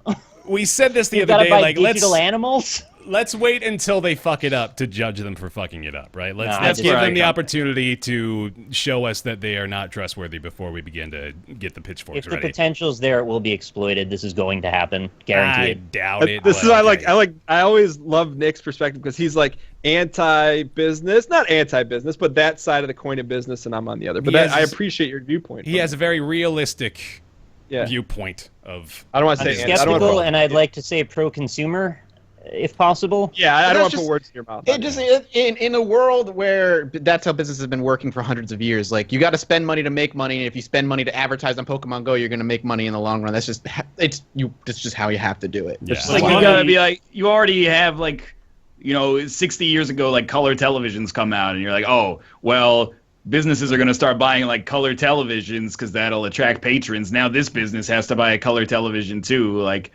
I'm happy that most of the restaurants I go to in 2016 have color television. So if the conversation's screen boring, color at least I can watch something going on over What's the funny is other party's Pokemon Go shoulder. wasn't even on the docket. So there you go, Bear. Oh, yeah.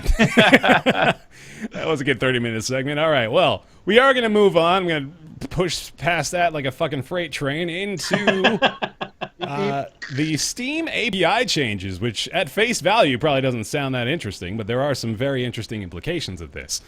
So, last week we talked about CS:GO Lotto, that whole scandal and scandal upon scandal involved with that.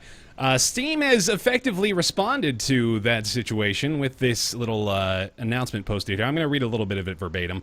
In 2011, we added a feature to Steam that enabled users to trade in-game items as a way to make it easier for people to get the items they wanted in games featuring in-game economies.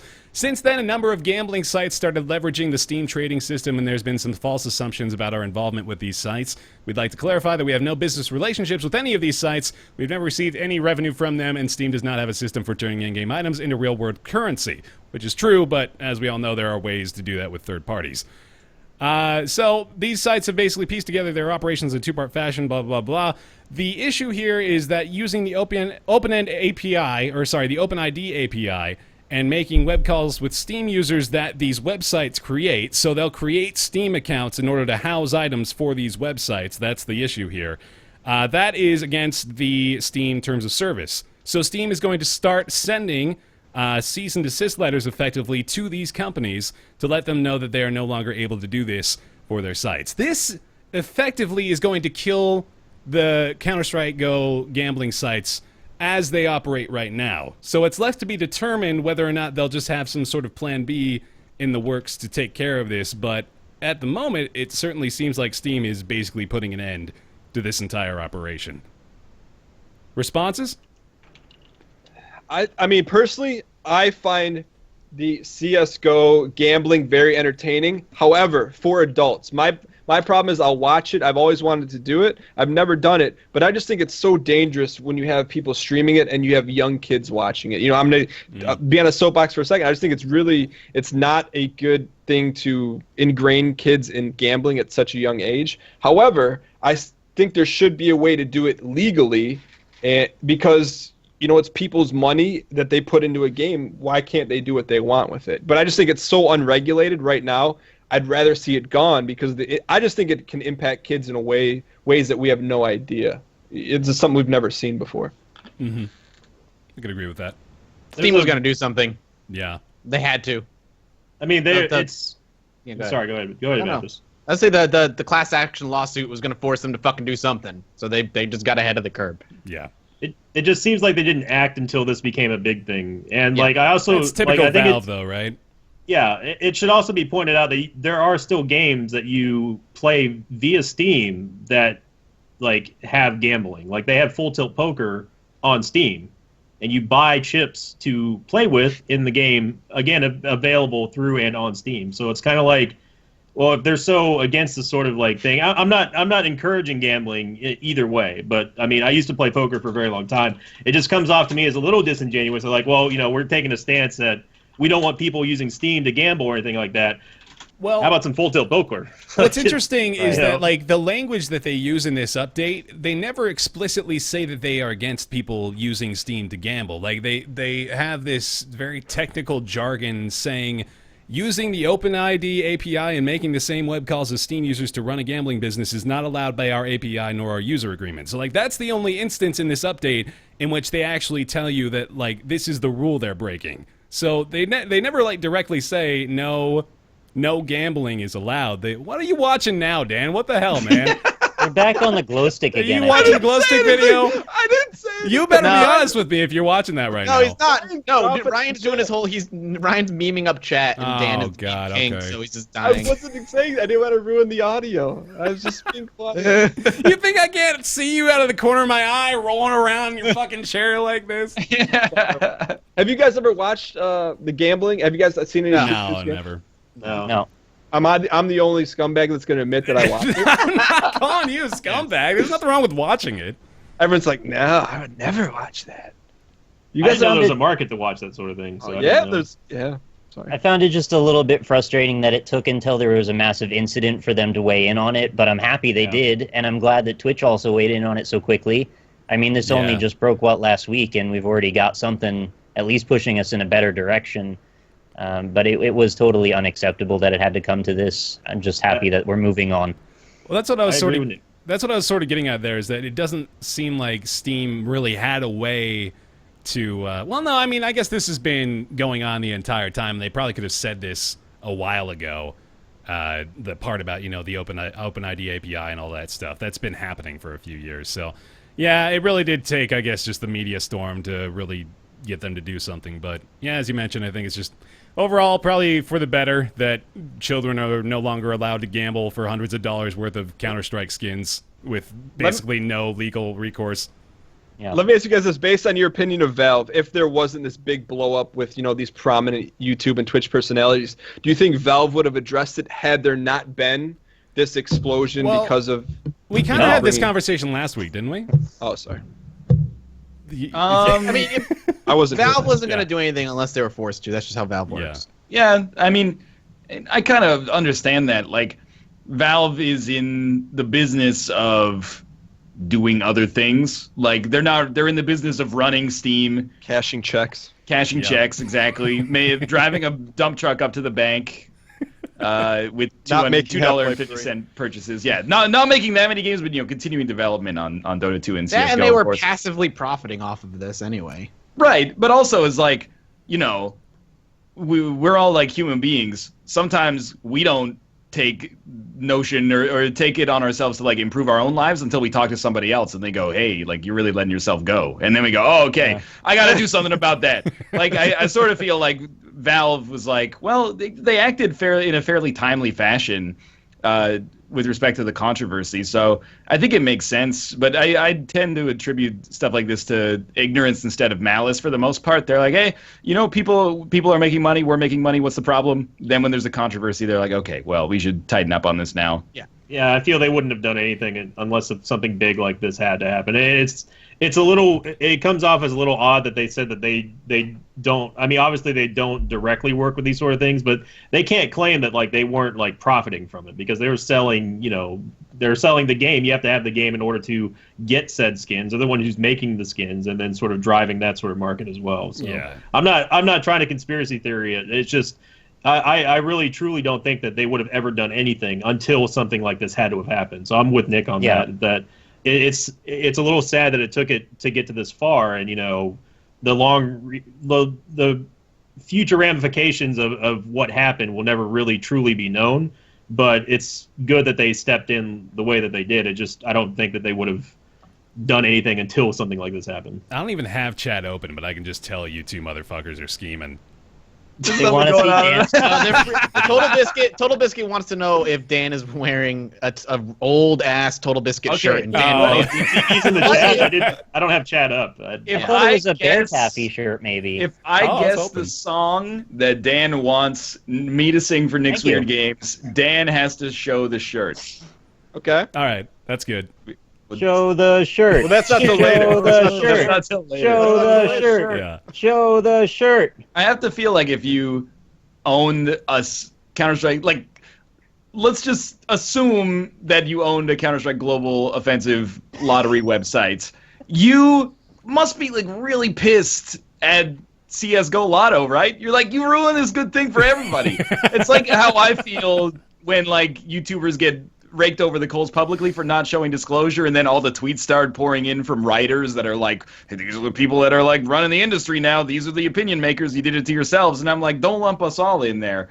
But like, you gotta be pissed if you're like, well, we made sure people were 18 and we did it like by the book and everything was like perfect, but sorry, like you just lost out on your business. Yeah, Whether or not it should have existed in the was first place.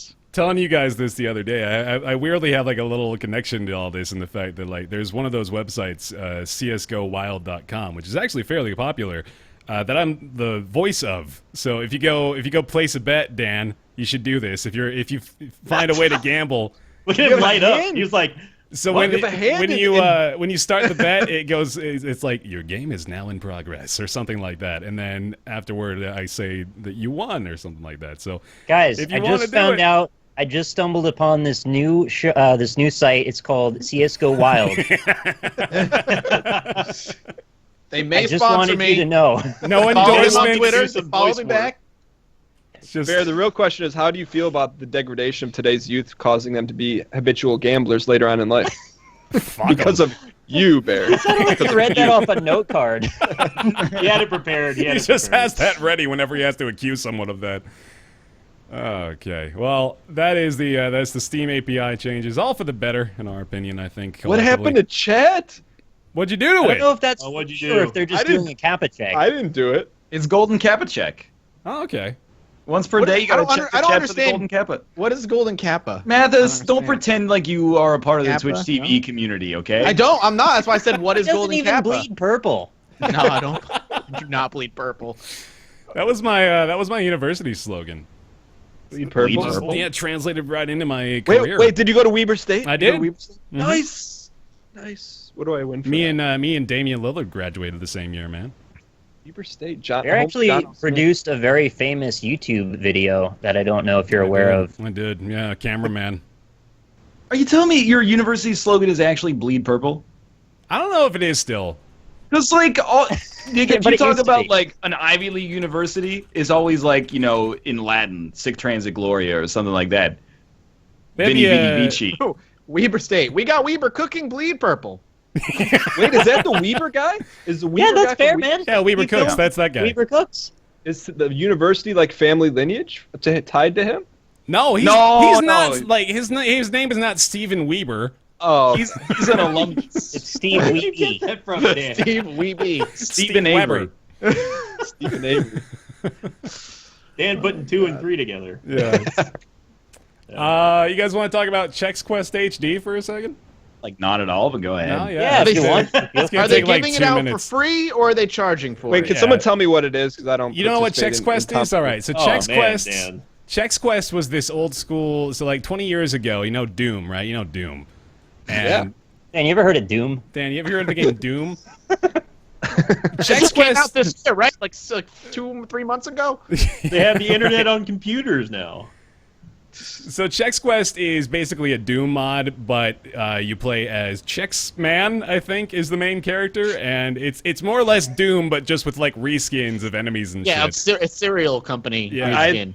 Everything you're saying, this is what I'm curious about. Just a big fat thumbs down. It was a novelty game they made to put in cereal boxes as a sort of reward for buying the cereal, and it was just kind of a silly, fun little thing, sort of like the 7-Up game that happened on the Sega Genesis. Yeah, this is the conversation I want this to turn into, honestly, because I want to try to figure out like what are the best old school shitty company based video shitty. games that we can reboot to Yo-Noid. BHD. Yo Noid. Yeah, Oh, they yeah, put Noid Yo on the Noid. NES. Mhm. I love that Probably game. the worst. I love that game. Did it use like the Doom engine, or was it just? Yes. Yeah. Oh, it did. They It was licensed a total conversion to the Doom engine. They changed all the assets. It was just one big WAD file that they just they overwrote everything in the game pretty much. Dot with. wad. For the That's- for the record, WADs do include level design. I had an argument in my comments once about that. I mean, that's pretty forward thinking from Chex to do that back in. I mean, we're talking what, mid '90s, early '90s. This isn't like a Chex initiative. I want like- to stop you right there. Yeah, I this thought, is. like, you guys were telling me Chex. No, did it's it, so like hey, the guy that originally the- made the game is deciding like he wants to do an HD reboot of it. So this is an software independent development department at Chex Incorporated. Wait. Well, Chex did they did the In the original game 90s because They did, yeah. they- No, I'm saying like Chex is not behind this new initiative No, to make. no. an I'm HD saying reboot. originally, that's pretty forward thinking.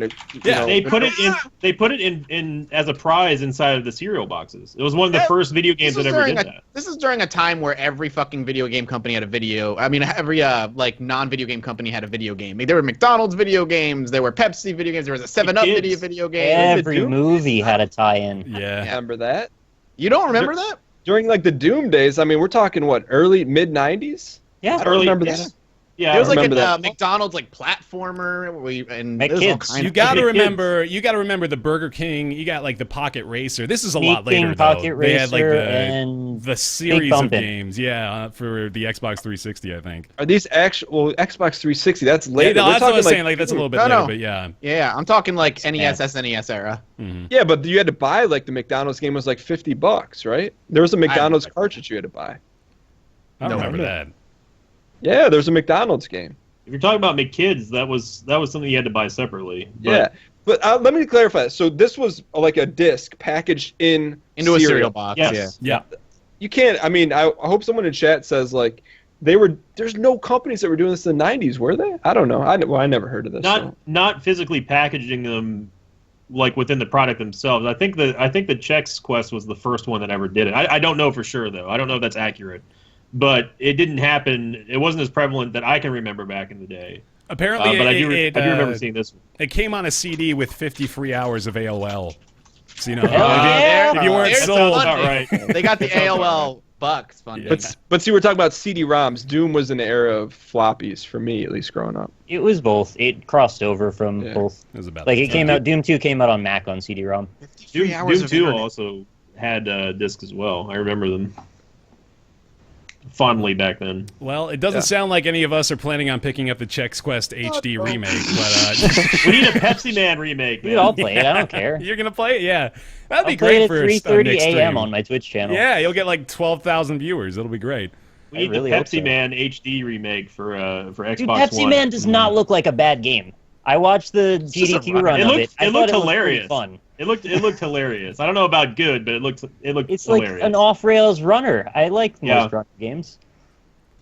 All I right. play Pepsi Man. Yeah, you would. I'd watch you play Pepsi. I'd watch Nick play Pepsi. He's got a cosplay as Pepsi Man. Right there. Oh, that's perfect. The dude at GDQ had the perfect setup for that. Like He he did. really That's looked really the part. All right. Danny boy, you want to talk Yes, to me sir. about Fallout Shelter for a bit?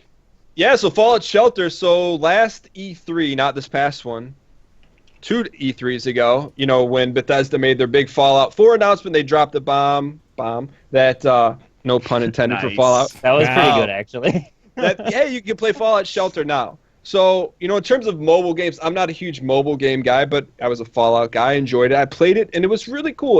This was, a year and a half ago, and it did really well. Like, I would like to see the numbers to see how much money Fallout Shelter made versus Fallout 4. Oh, yeah. But nonetheless, they just released the PC version of it yesterday, and I hadn't touched it in like 7 to 8 months. Like I said, I don't play a ton of mobile games, but they've actually found a way. I found this really interesting. If you guys have ever seen Indie Game the movie, one of the things that's been ingrained in me for whatever reason, when you see Edmund McMillan talking about Super Meat Boy and how he essentially Love that juices every mechanic, like he got 10 uses out of the saw blades in Meat Boy, but essentially just talking about getting as much out of the mechanics as possible. And I feel like Fallout Shelter has done a great job doing that, right? So you have this like very simple vault building game, if you can call it that. It's almost like you take the XCOM the building part of XCOM, and you put it to a mobile game, and they've really juiced the heck out of it in a way that's somewhat compelling in terms of it's about as deep as I've seen a mobile game get without being a port from a PC game.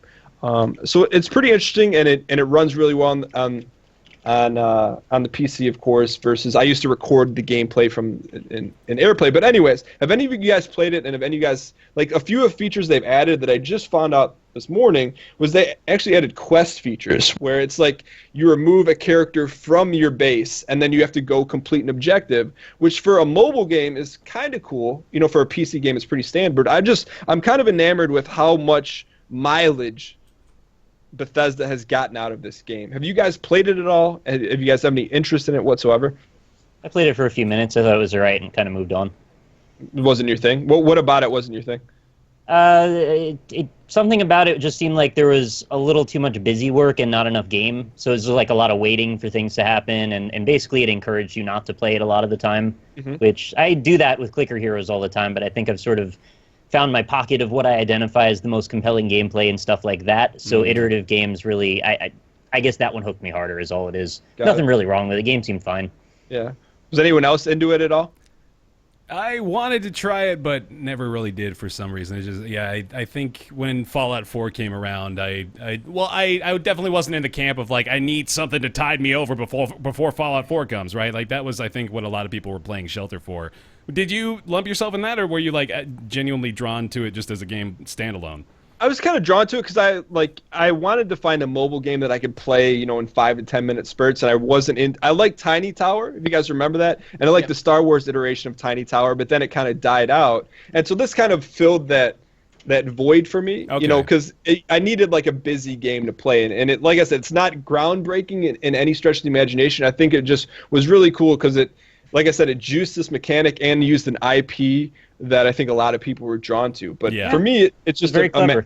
Yeah, it is very clever. And I don't know if we'll ever see it. And I mentioned this earlier. I'd like to see pound for pound or dollar for dollar which generated more revenue for Bethesda. Because I would think, call me naive or whatever, I would think that the mobile game may have generated more than the actual Fallout 4. I'm pretty continually blown away by mobile game revenue, so I'm probably gonna go with you in that assumption, and that Fallout Shelter was probably comparable, if not greater than, the revenue generated from Fallout 4. I think both of you are out of your goddamn minds. Really? Without a doubt. Why do you say that? I mean, because the average person probably spent like $0 on Fallout Shelter. No, it's all about those whales, man. Yeah, I mean, you got the whales, but everybody spent between $60 and $100 on Fallout 4, and it sold millions of units. So what do you think, just ballpark, the revenue was from Fallout 4? I don't even know if we need the ballpark. Like, we can get, like, a decent estimate. Yeah, give me a... Daily revenue from Fallout Shelter is around $24,000. Per day? Per day. Daily revenue Still, generated. like, currently? That's for a pretty year and a nice. half. This is, I'm looking at, where's the day? This is as of today. Wow. That's As I'd of be really today- surprised if the mobile app made more than the client There's itself. approximately 21,000 daily installs today, like as of today, and they earn about $24,100 daily. Fallout. So for a year, that's about 8.7 million, and just call it's been around for a year and a half. So let's say it's generated 12.4 million, completely making up numbers based off. That seems reasonable, considering it's probably way more popular at launch than it would have been, Yeah. this week. Yeah. Yeah. So say it generated 12.5. Well, So okay, yeah, well, like even if that's the case, then we say like if Fallout 4 has sold more than 1 million copies, then it's already beat it by a country mile. yes. Taking development costs. Well, that's not what you asked. Yeah. I Can't do I mean, that. earned with Fallout 4 within 24 hours earned $750 million. Oh my god! All right, never Like I mind. said, I would have been very surprised if the mobile app beat the actual sales of the game. I mean, I stand to by. compare to the latest Call of Duty in that same time in 72 hours earned 550 million within 3 days. Shit. I'll just okay. excuse myself off the podcast.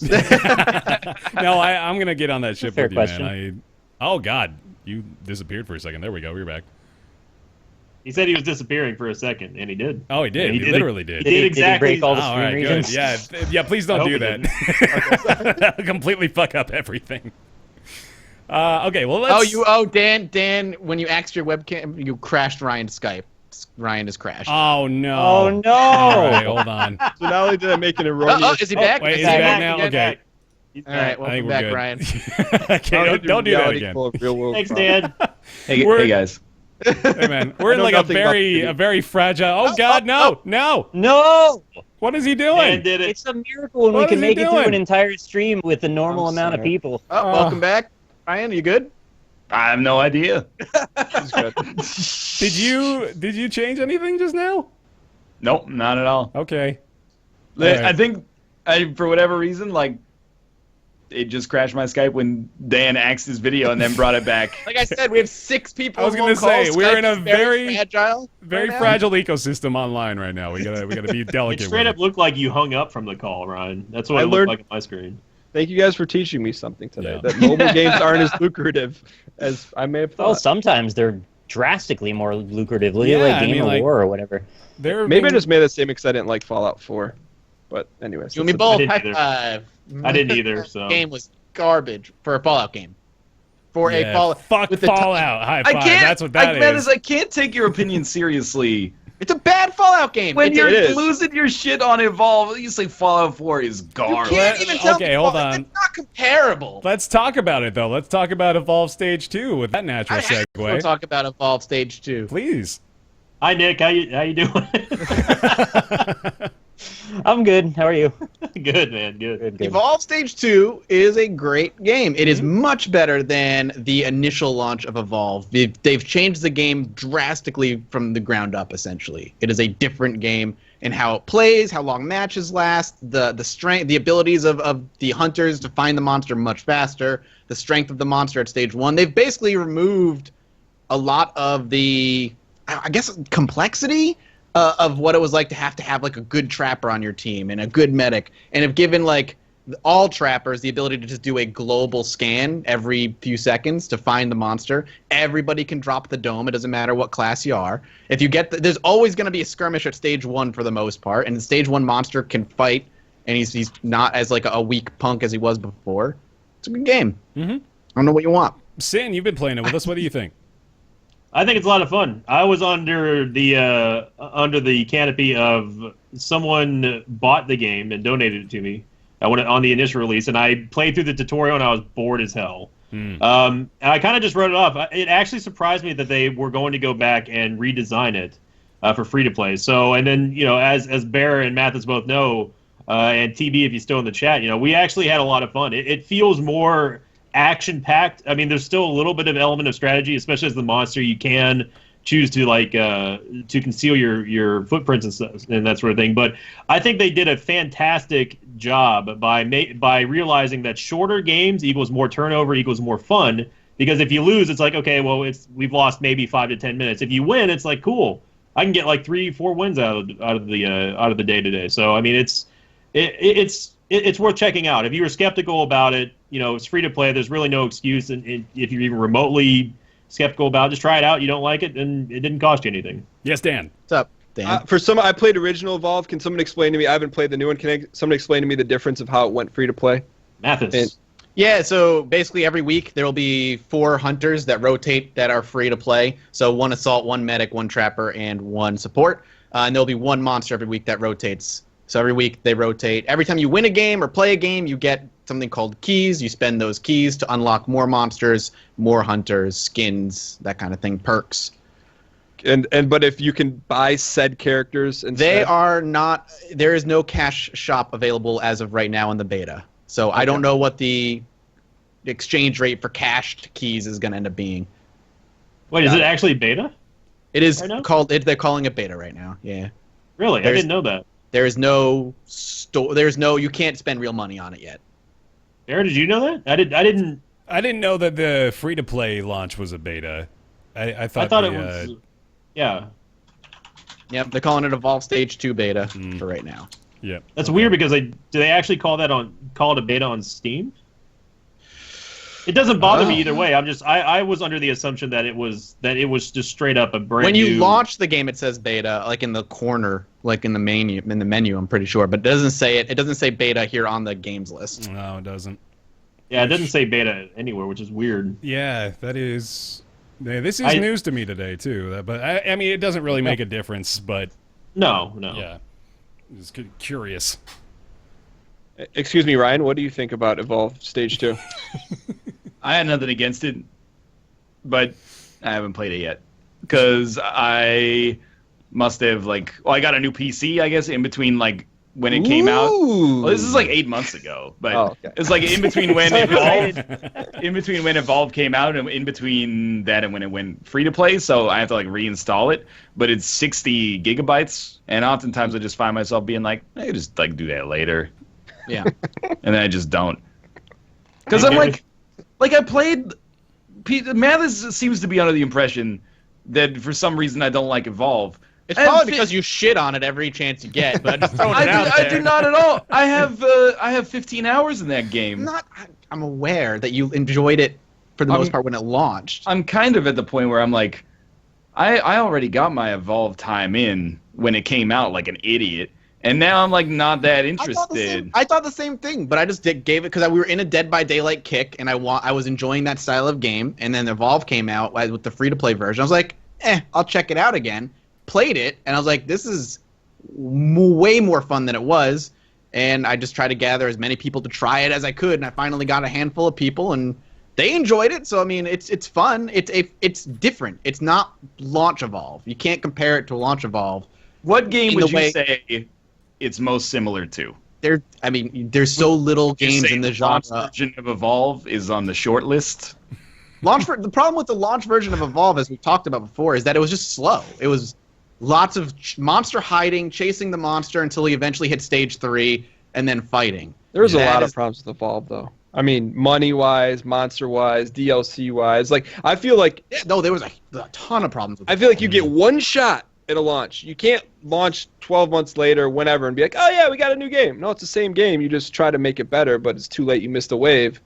You'd say that, and then they have over 1 million players playing it right now. Yeah. In the rare cases... Go ahead, Bear, sorry. I was going to say, it is kind of... Well, this is expected, but also surprising the amount of players that have now hopped onto the game to try it out a second time.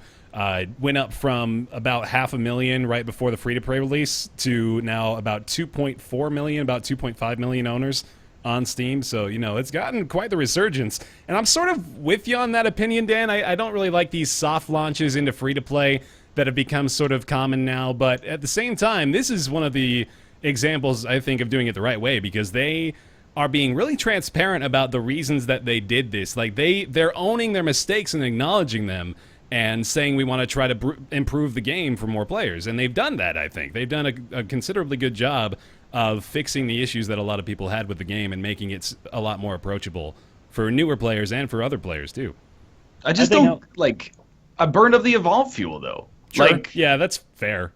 It's even if it's tweaked and it's better and it has a community. Last week I was optimistic about it, and I still am optimistic about it from a business perspective. Good for them to try to recapture something from this game that had no community around it. And if people like it, that's awesome. But for me personally, I used up my Evolve fuel at launch, and now I'd rather play anything else, basically. I'd rather play something else. Pretty much the same boat. I felt like we maybe ended it slightly prematurely to how long it probably should have gone at the launch, but that was for a decent reason at the time. So I didn't really feel much of a compulsion to want to go back to it. And I think there's maybe a subtle subconscious kind of bias because I've seen this same pattern of monetization change so many times. What it smacks of to me is the same pattern as every time an MMO goes free to play, it's because they're desperate and they're about to go out of business. And I don't think that's what's going on here necessarily, but I think somewhere subconsciously there's this bias that's like, oh, they must be desperate. Like it doesn't seem like a good enough reason to make me want to play it again, just in and of itself. What's up, Sinvicta? This is the first time we're having to raise hands to get the word in here. It works. I keep cutting Nick and Bear off. I don't mean to do that. I want to bring a point up that I think it's important, especially with modern day gaming, how it is that companies do get a second chance at either correcting their mistakes, especially after admitting fault. The best example I can think of is Final Fantasy XIV: A Realm Reborn. Oh yeah. Sure. I played the original launch, and it was one of the worst games I've ever played ever. But with the relaunch that happened a year later, I think it's very important that companies, if they do take the steps to make things right, and they do it correctly, I think it's important that they are given a second chance to actually, turn something that was a huge negative into a huge success. Yeah. And, with Evolve, I mean, with other games that you see go free to play, there is sort of that negative stigma of like, well, we're just trying to squeeze out before this horse actually does die. Right. Versus, something that Evolve has done, which is what they did. They did publicly say like what the problems were, and they're trying to fix it. Final Fantasy XIV did the same thing, and it's still, I think it's very important that companies at least be given a second chance, where instead of just writing it off like, well. So like I my disagree. question then to you guys is then, would you rather they have done what Titanfall did and just pumped out a sequel instead? Because Titanfall had the same problem, Yes. and Titanfall died within 2 weeks to a month. And then instead of they just were like, all right, well here's a sequel, we fix everything, and we're going to charge you full price again. I don't necessarily believe that you should be obligated to have to follow a game through its many iterations and regenerations. Producers don't give a shit. If they see money, they're going to make a sequel regardless. And that's Well, go ahead. I have a point to get to quick. So there was an issue where this indie publisher or developer was trying to sue Nerdcubed over the fact that he had left his review up of an old monster truck game, and they had apparently fixed and changed a bunch of things about it. And he, I think, rightly assumed that you're under no obligation to go back to and revise a review, even if it makes them look bad. And I don't think you should be obligated to have to play a new version of a game if you're just not interested anymore. I don't really see why you should have to expect that of people. It's just sort of, it's there. If you want to play it, by all means. But it doesn't mean you should have to change your opinion or even try to change your opinion if you don't want to. Well, I wasn't implying that people have to. Obviously, if they're interested in doing it. I think that if you, as a gamer and a consumer of games, I think that it's important to possibly say, like, what, this company's coming out. They said that they're trying to make amends for past transgressions, whatever they may have been. And, like, hey, try it out. You get 30 days free to play. If you don't like it, then, no big deal. But the fact that something can come back from pretty much the dead and be resurrected as a workable, enjoyable game, I think is important. That sets a neat precedent. I don't want to say important, but it sets a neat precedent for companies to be like, what, we see a game like Final Fantasy XIV, and they completely turned the ship around because that thing was on fire, sinking towards the bottom of the ocean, and it's now a fairly well-known and well-played MMO, and I think that's a neat thing to happen. It's very cool to see. It's one of the only successful month-to-month payment MMOs that exist anymore. Besides WoW, yeah.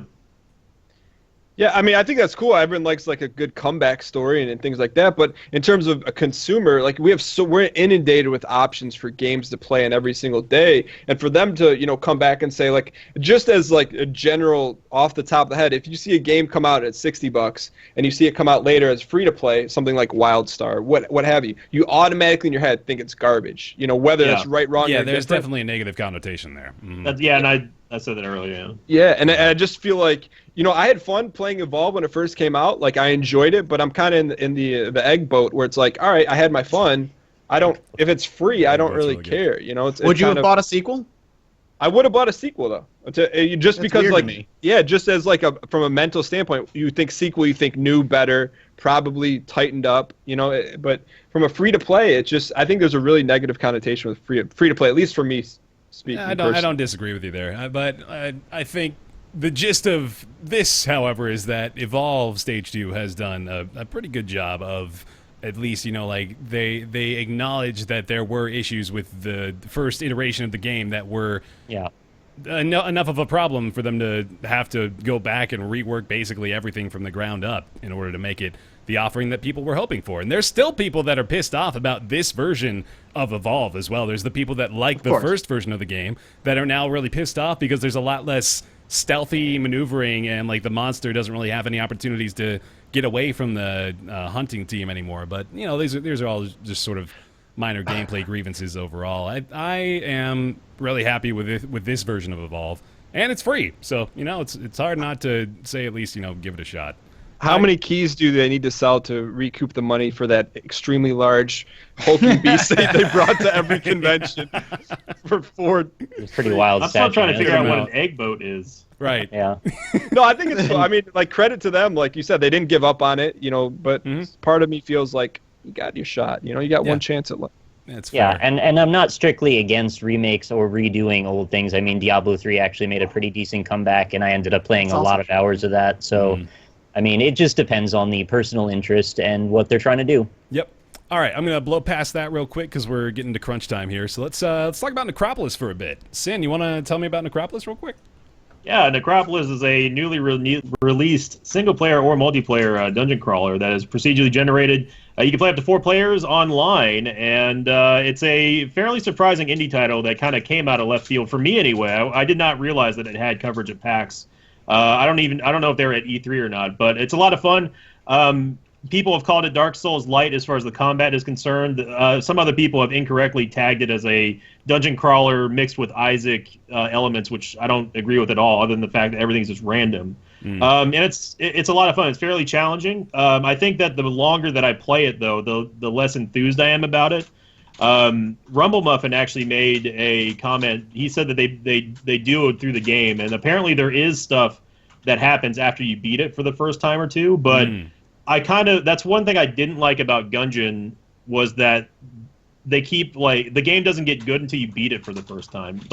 And for me, it has to remain appealing. And I think that the longer that I've played Necropolis, the sort of less warm that I am to the idea, because there are times where the level design does get a little confusing, and you'll find yourself wasting time just running around in circle, and with all the ambiguous nature of how the items work, and you don't know what codexes do.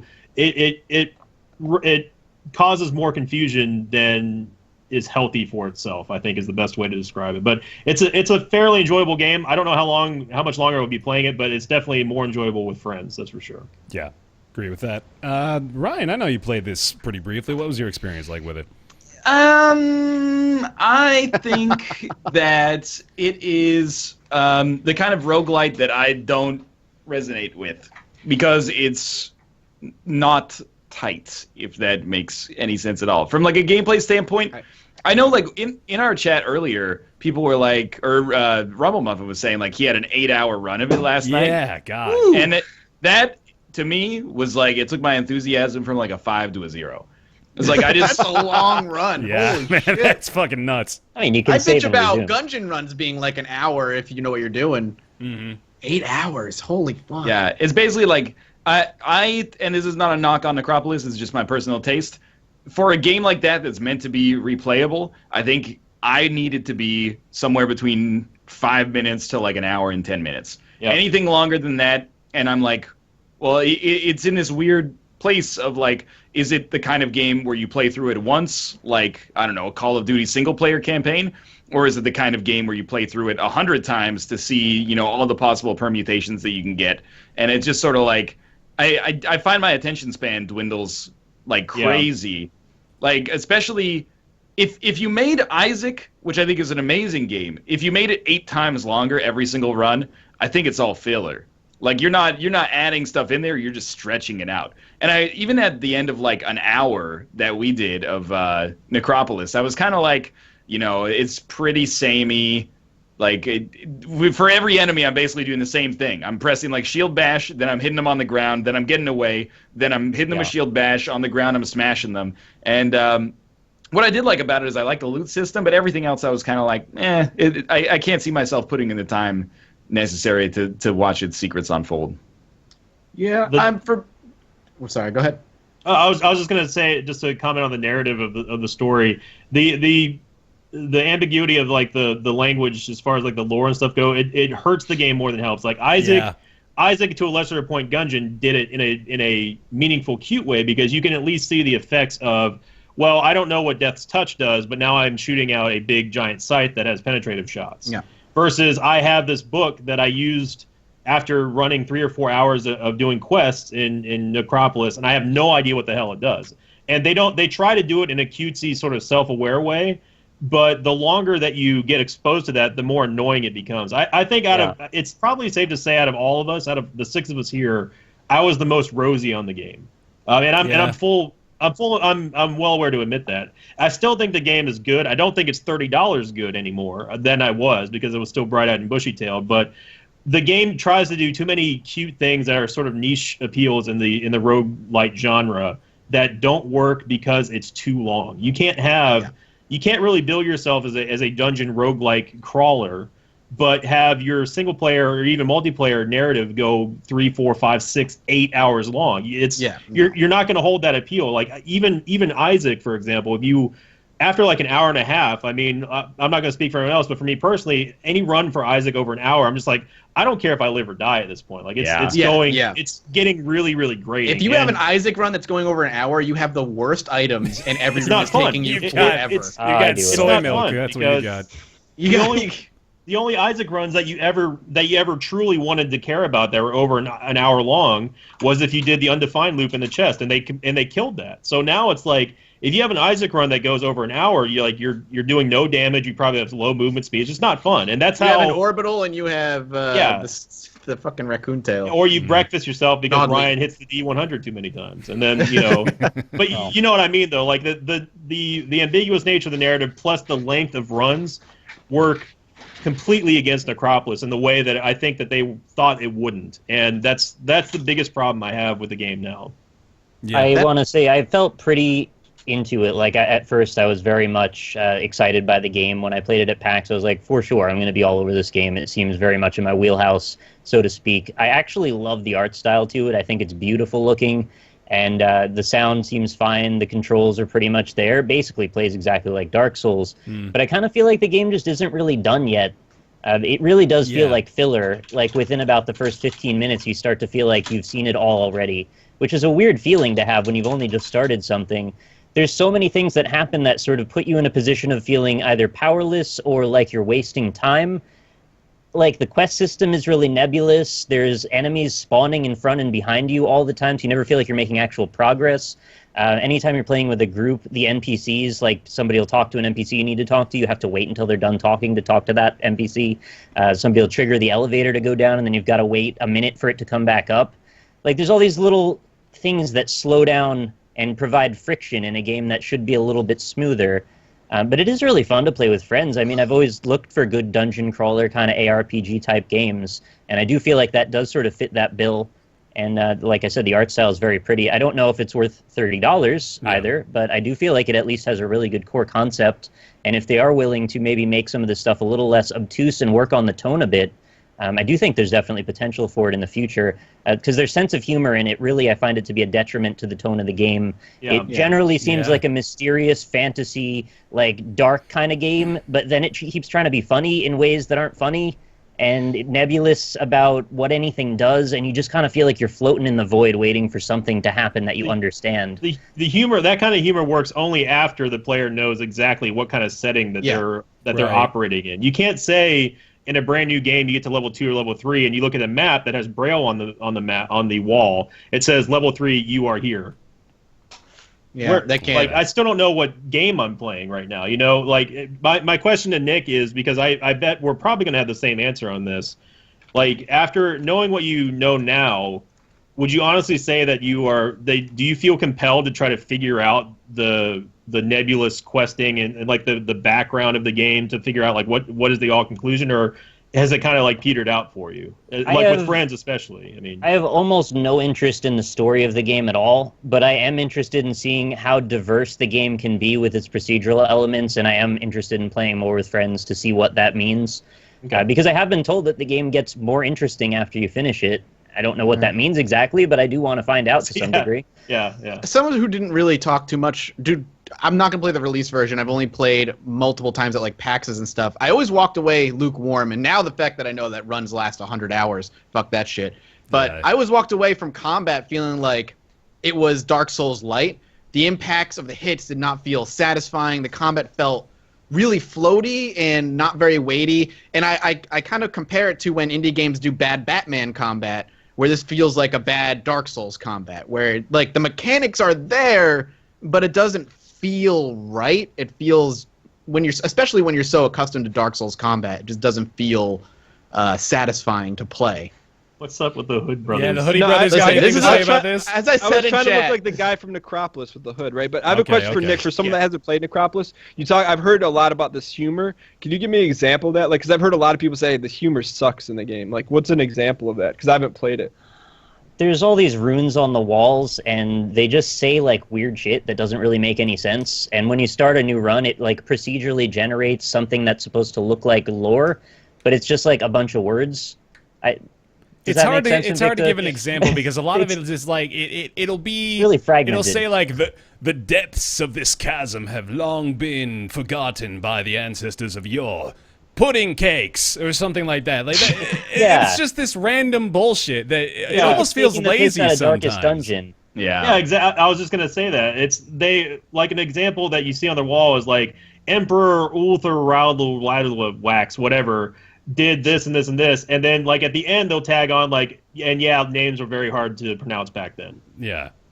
But it's like, all right, that's self-referential and funny to the developers. I don't really care. Yeah, though. If it was named after like their pet, like parrot or something, that might be cute. But no one else is going to get those sort of inside references. So and it kind of breaks from like the mood of the game. Is that what you're saying? If they didn't have that in the game, it would be.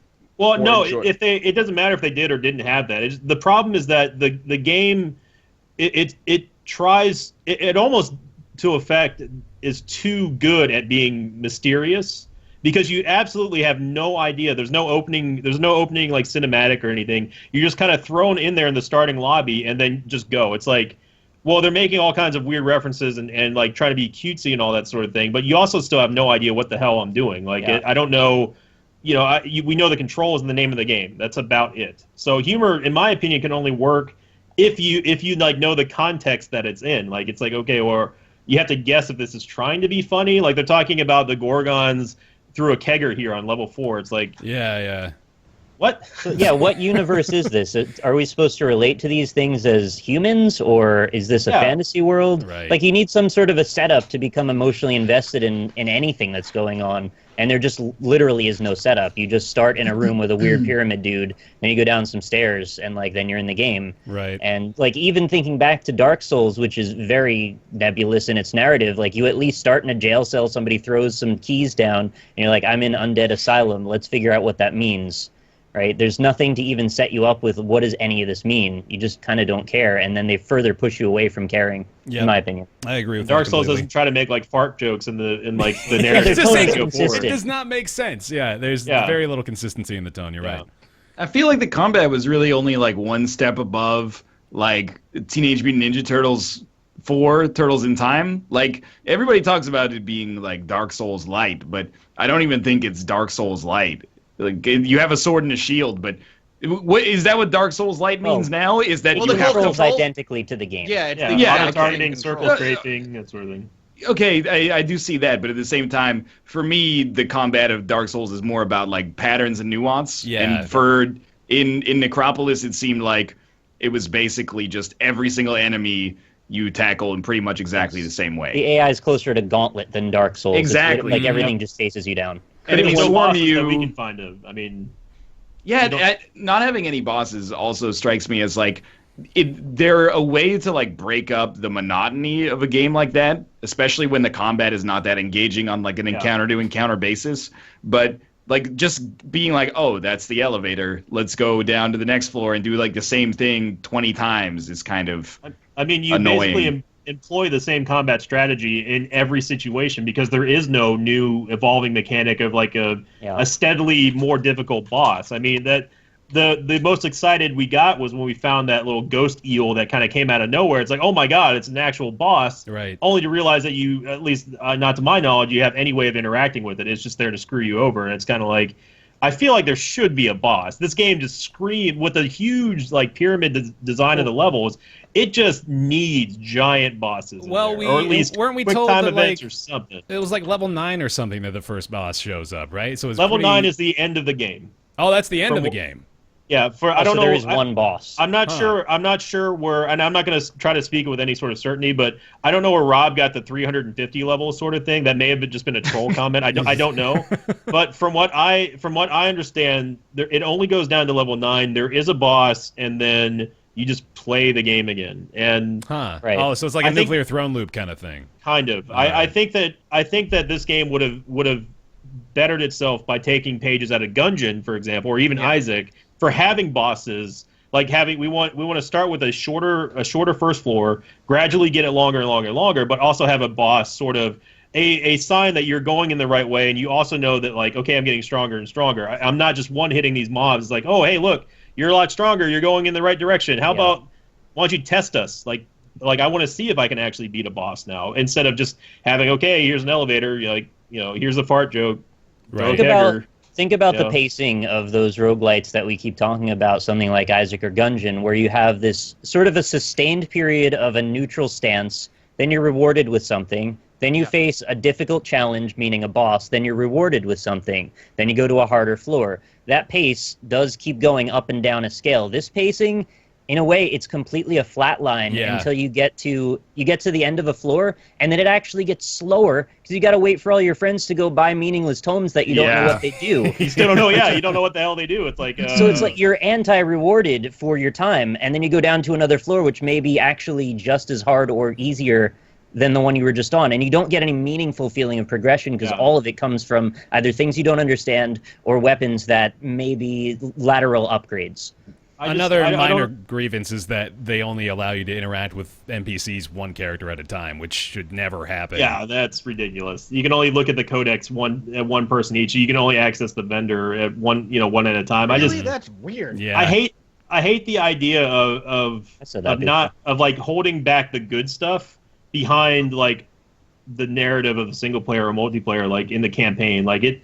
I don't mind unlocking new stuff, but you got to interest me in wanting to get there, because the longer I play, the game gets less fun and less interesting. It's There's no momentum.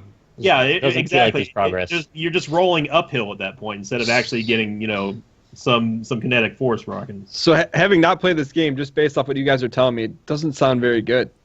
It's not good for the price. If it was a $10 game, I would say absolutely check it out. I don't know why I'm not going to try to say that I paid for the game, because I did get a press copy from somebody. As well as I did too. Mm-hmm. Yeah, but if you asked me earlier this week, would I have paid $30 for the game? I would have said absolutely. Now I'd say no. There's no way. $10. I would check it out. Hope that they patch in some more content. But right now, for the price tag, that's the biggest barrier that's gonna keep me from recommending the game to people. I think the idea. I think it's just not worth like your time as well. So it's kind of like I feel like people talk about, like, really disparagingly, they talk about games like Call of Duty, like the single player campaign is boring and monotonous, but like if you think about what happens in like a 6-hour game or a 6-hour campaign in Call of Duty, there's tons of set pieces.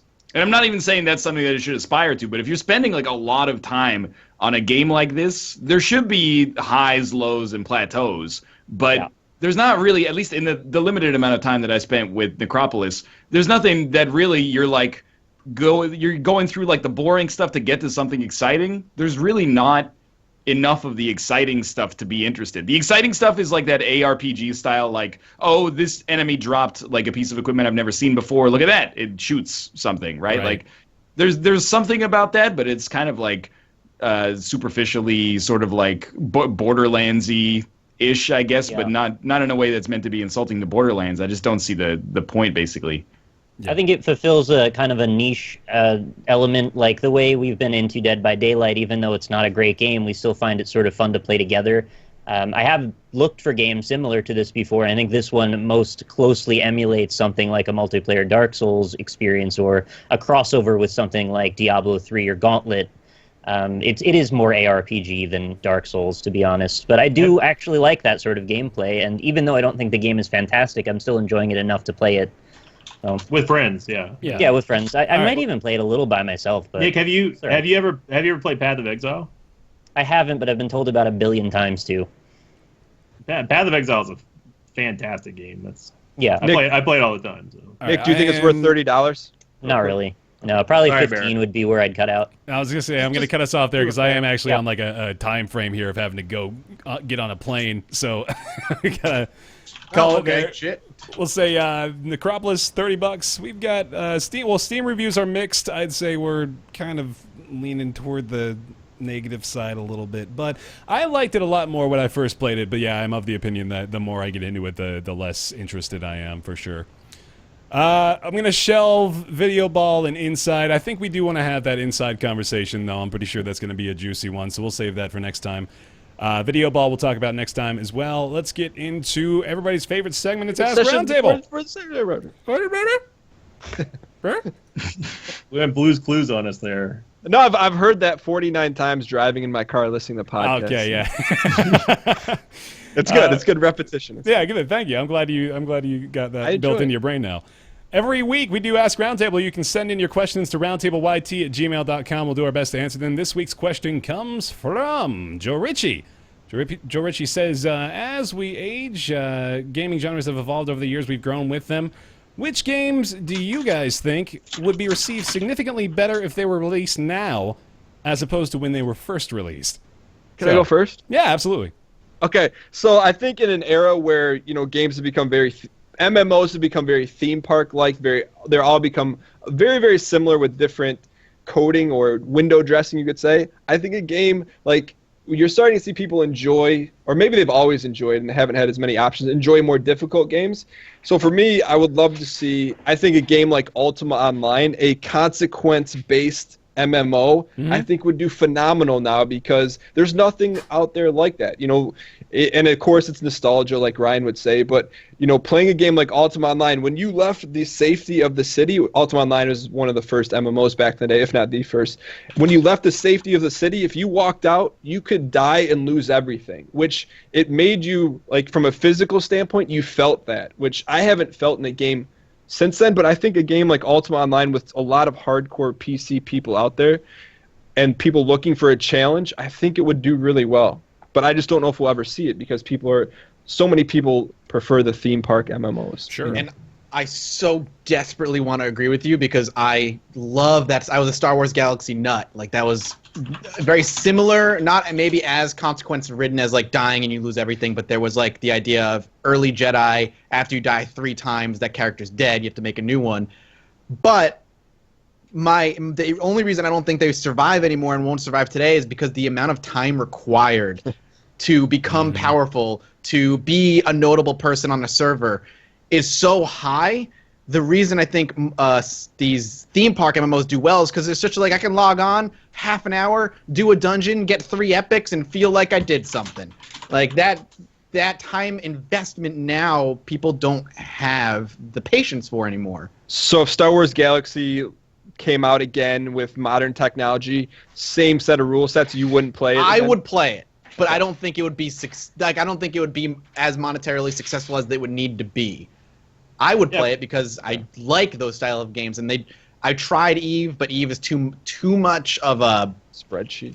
Yeah, spreadsheet. But I love Eve. Eve's fun. I love the idea of Eve. That's a problem. But I just don't think most people have that kind of time anymore. Fair enough. Nick, got an idea for this? Yes, my idea, and anyone that's played this game, I hope will see where I'm coming from with this, but ActRaiser, I think, needs to be remade this day.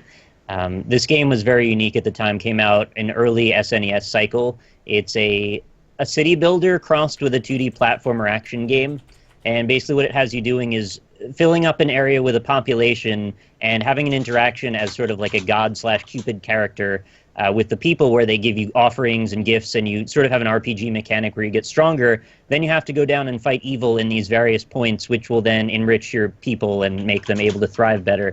And so each area in the world has its own little problems that you solve, and it sort of expands and expands and expands in a really cool way. I would love to see another version of that game, because there's nothing else that's been done exactly like it. And at the time it was unique. I still think to this day it's unique. Sounds so cool. That's mine. The only thing that makes me Fraser. Dark Cloud feelings. Yeah. Almost a little bit. I was going to say that. Cool. Ryan, you got one? You know, I was thinking that it's a little bit cheating, but Pokemon Go's been killing it. What if they came out with like Pokemon Red or Blue? I think it'd be really well received if they just came out with it Just did it again? today. Sure. Yeah, no, the time is right. People finally care about Pokemon.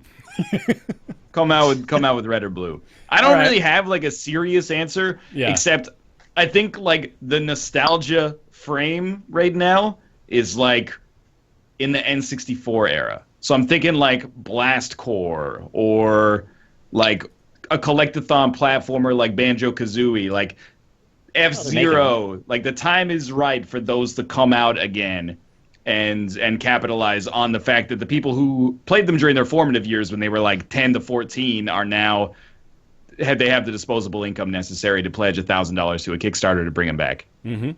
All right. Sim, what do you got?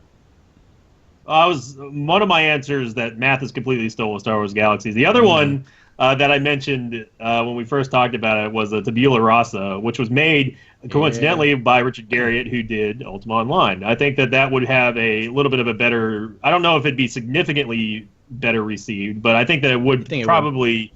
If we're under the assumption that it's going to be, upgraded with today's technology for PC parts, I think that Tabula Rasa would probably be up there. And take it away from NCSoft first. Yeah. Well, I'm not going to go there, but another game that I'd love to see, which is something that I think it's a genre that's been long dormant for me anyway, is like the Mech Warrior series or Earth Siege, something like that. If we could have an online.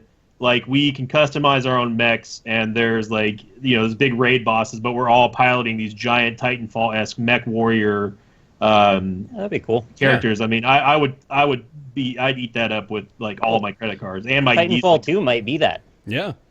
Sin, at the next PAX, why don't we just go to that one room where they have those freaking, what is that? That Xbox. Steel Battalion. Steel Battalion. Oh, yeah. I got to go to cons first, though, Dan. You already know I don't go to many. All right. I don't have a great answer for this, honestly, but I want to say something like, I really wish they would do a modern NBA Jam. I really want, an HD 2016 NBA Jam, man. I think it would do well, they made that exact thing, right? They did in 2010. They made the what was that? No, they made that was basically On a remake, Fire, wasn't On it? Fire Edition, yeah. Yeah. Okay. NFL Blitz. That was a party. Okay. Yeah, you're right. I like that Bear likes sports games. I think I thought you had another angle on it. I thought I was reminding you. No, All this is what I. There you go. You got your wish. Yeah, there it is. I should play that. Yeah, you should try it, Bear. All right, cool. I wish they'd put it on Steam so we could play it on the NLSS, because I really like NBA Jam. I love it. Oh, yeah, that'd be a great. great game. We can't play sports games on the NLSS anymore. Why? Fact. Video ball is poison the well. Yeah, WWE? That's not a sport. That's an art. Entertainment. Actually, that's sports entertainment. All right. Well, I got nothing then. So I fail this week of Ask Roundtable. We got some good ones there. Thank you very much, Jorichi, for that question. That was a really great question. If you've got a question you want to send us, feel free to send it over to roundtableyt@gmail.com. You got it. You got it, man. I like Dan as a guest. All right. Me too. Time for everybody's favorite segment. After everybody's favorite segment is Nick's Weird Games. Nick's Weird Games. Every week, Nick's going to go grab a weird game from his shelf. Dan's got the floor. What do you got, man? Hold on. Ryan's got a guess. Yeah, Ryan's got a guess. I'll tell you with 100% certainty, the song that Dan wants me to do is Through the Wire by Kanye West. Do you think you could do that? Is that it? That wasn't. Actually, wasn't. I was going to ask you to redo during our Tournament Shame Golf with Friends, because you did you remember what I asked you to do then? Willy Wonka. But I want you to go Through the Wire, because I've imagined that egg's been stirring for the past 2 hours. No, it's probably easier to do Nick's Weird Game, but I thought I did a I did an Oompa Loompa before. It wasn't official on the Roundtable podcast, so I wanted to bring that to the masses. All right, Do. well, you want Do Haven't- through the got wire. my game. Do No, I through the think wire. I'd rather do one of the songs from Willy Wonka, but I'm not going to do Oompa Loompa song. Okay. to... Okay. Okay, so me. Oh, okay. Yep, go ahead. Look to me on Twitch TV. You will see another Nicholas game. It is released to limited critical acclaim. Originally an Asian release from the early 2000s generation. It's an RPG or simulation. That was fucking awesome. That was good, man. Worthy of episode 50. Bravo. All right. Well done, well done. Nick's Weird Games. Close All your right, chats. everybody. Close your Everybody chats, everybody. Nick, I thought you have to get up during that part. Like in my. I started grabbing them beforehand just so they're on call, ready to go. Gotcha. Okay. 'Cause, Chat's I down. like to do research. The theme as song well. is a formality at this point. Yeah. Sometimes we just don't do one. But Yeah, this sometimes was we just a say, really "Fuck good it." one. All right, you guys ready? Yes. Yeah. All right, here we go. Today's One Noah. we did that one already. Just checking. Today's Nick's Weird Game is a PS2 game again. Big surprise. Developed by Idea Factory, and it was released in 2006 in Japan, 2008 in North America, so there's a couple year difference. Yes, 2 game from 2008. It was also released as a GameStop exclusive, again on the PS2. Oh, Lord. And it is a crossover role-playing game featuring characters from a whole bunch of different genres and franchises. So the protagonist has a dream of another world over a pillar of light coming from his family shrine that's been missing since his ancestors' time. The next day, he decides to take his two friends, Shinzuku and Hayate, to investigate the mountains where his dream took place. So in the investigation, they find a cave with a strange technology. As they're looking into it, the machines activate and a bright light appears that takes them to another world known as Endia. Have I hit anyone yet with that? Do they create graphics cards at Endia? Wait, I'm gonna guess Grey's Anatomy. I wish. That would have been a much better choice, Be a great honestly. one for this one, man. The game was released to mixed reviews, generally 60s, mid-60s. IGN gave it a 7.5 and considered it Idea Factory's best efforts released in the States, which is kind of a diss, isn't it? Yeah. A little bit, yeah. It's Might draw in some like fans of the obscure games it's based on. If you were a teacher and you gave somebody a 75 and wrote on the paper, "Thanks for giving it your best effort," I have to imagine the parents would be very unhappy. Yeah. minimally exceptional. Imagine saying something about your child. When he tries as hard as he can, he's about average. George Carlin, I love him. Chad has gotten it. Chad's gotten it? All right, well, that's we're out of time then. Yeah, I got nothing. I have no guesses? idea. I'm gonna guess Tony Hawk 7 Tokyo Extreme. That's got to be it. I want to play that game, but no, it wasn't. All right, Dan let's do that. Gheesling, Chaos Meme-Mator, Wars. 2008. Chaos Wars. Wars. Chaos Never seen Wars. that game. You know what that says in Japanese on the bottom? Probably Chaos Wars. Chaos Wars. Yeah, I bet. So yeah, I had a crossover between a whole bunch of different RPGs, and I thought it was like a board game, but I think it's actually not. I think I was wrong about that. I was waiting for Bear to do his pseudo-Japanese impression there. Don't Do it. do- Excuse me? I don't know what you're talking about. I was waiting for Sin to do a Mathis impersonation. I've never done an impression that's even been close to racial or could be interpreted as such. So that's far out of left. Congrats field there. to Egiano Scamaldo, who was the first person I saw in chat that nailed it. Well done. All right. job. Well, thank you very much, everyone, for watching episode 50. We hope you enjoyed it. We hope you've enjoyed the last 100 plus hours or so of Roundtable. We hope you enjoy the hours of Roundtable to come. That's weird when we quantify it that way, isn't it? Right? Yeah. 100 plus hours of this shit. wanna Hey, thank support our Patreon, though. Yeah, patreon.com/roundtable. We want to thank very much those who have been supporting at the $20 tier and above, which include General Crunk, Jonathan Graham, Saffron Applegard. Yeah. What's that guy's name? Saffron Applegard. Julian Appelsgard. yeah, Julian Julian Appelsgard. You got it. Oh, can you give me the list Julian in order here? Someone Hammerschmidt. Someone Hammerstein. He's not there anymore. Oh, man. Caspian put him on Crawdad. blast. Caspian Crawdad not on the list anymore. Listen, you just You got all the old names. All right, let me do this real quick You're for you. Here. You bunking got people. you got Scrotty119, Nerdy is Fly, David Schmitz, Greenlight, Mavier, Brizzlebrip, Oren Saltzman, Myth Scarab, Eric Schooley, Mediocrity, Super Monoman, Smurfette, Logan Ray, Christopher Flagg, Justin Positron, and I didn't end the list on a downward inflection, so it sounds like I'm keeping this going when in reality it's done. Okay. Follow us on Twitter at RoundtablePC. You can catch the subreddit over on roundtablepodcast.reddit.com. Rate the show on iTunes 5 stars and download it on there as well as SoundCloud, and you can catch the VOD over on our YouTube channels. Thank you very much to Sinvicta and to Dan Gheesling for joining us for today's episode. Thanks, You'll have guys. links down to their stuff down below in the description. And thank you very much to you for watching 50 episodes of Roundtable Live, and we will see you next time. Goodbye. Guys, congrats on 50. Well done. Yeah, congrats on 50 episodes, guys. Thanks for having me. Thank you.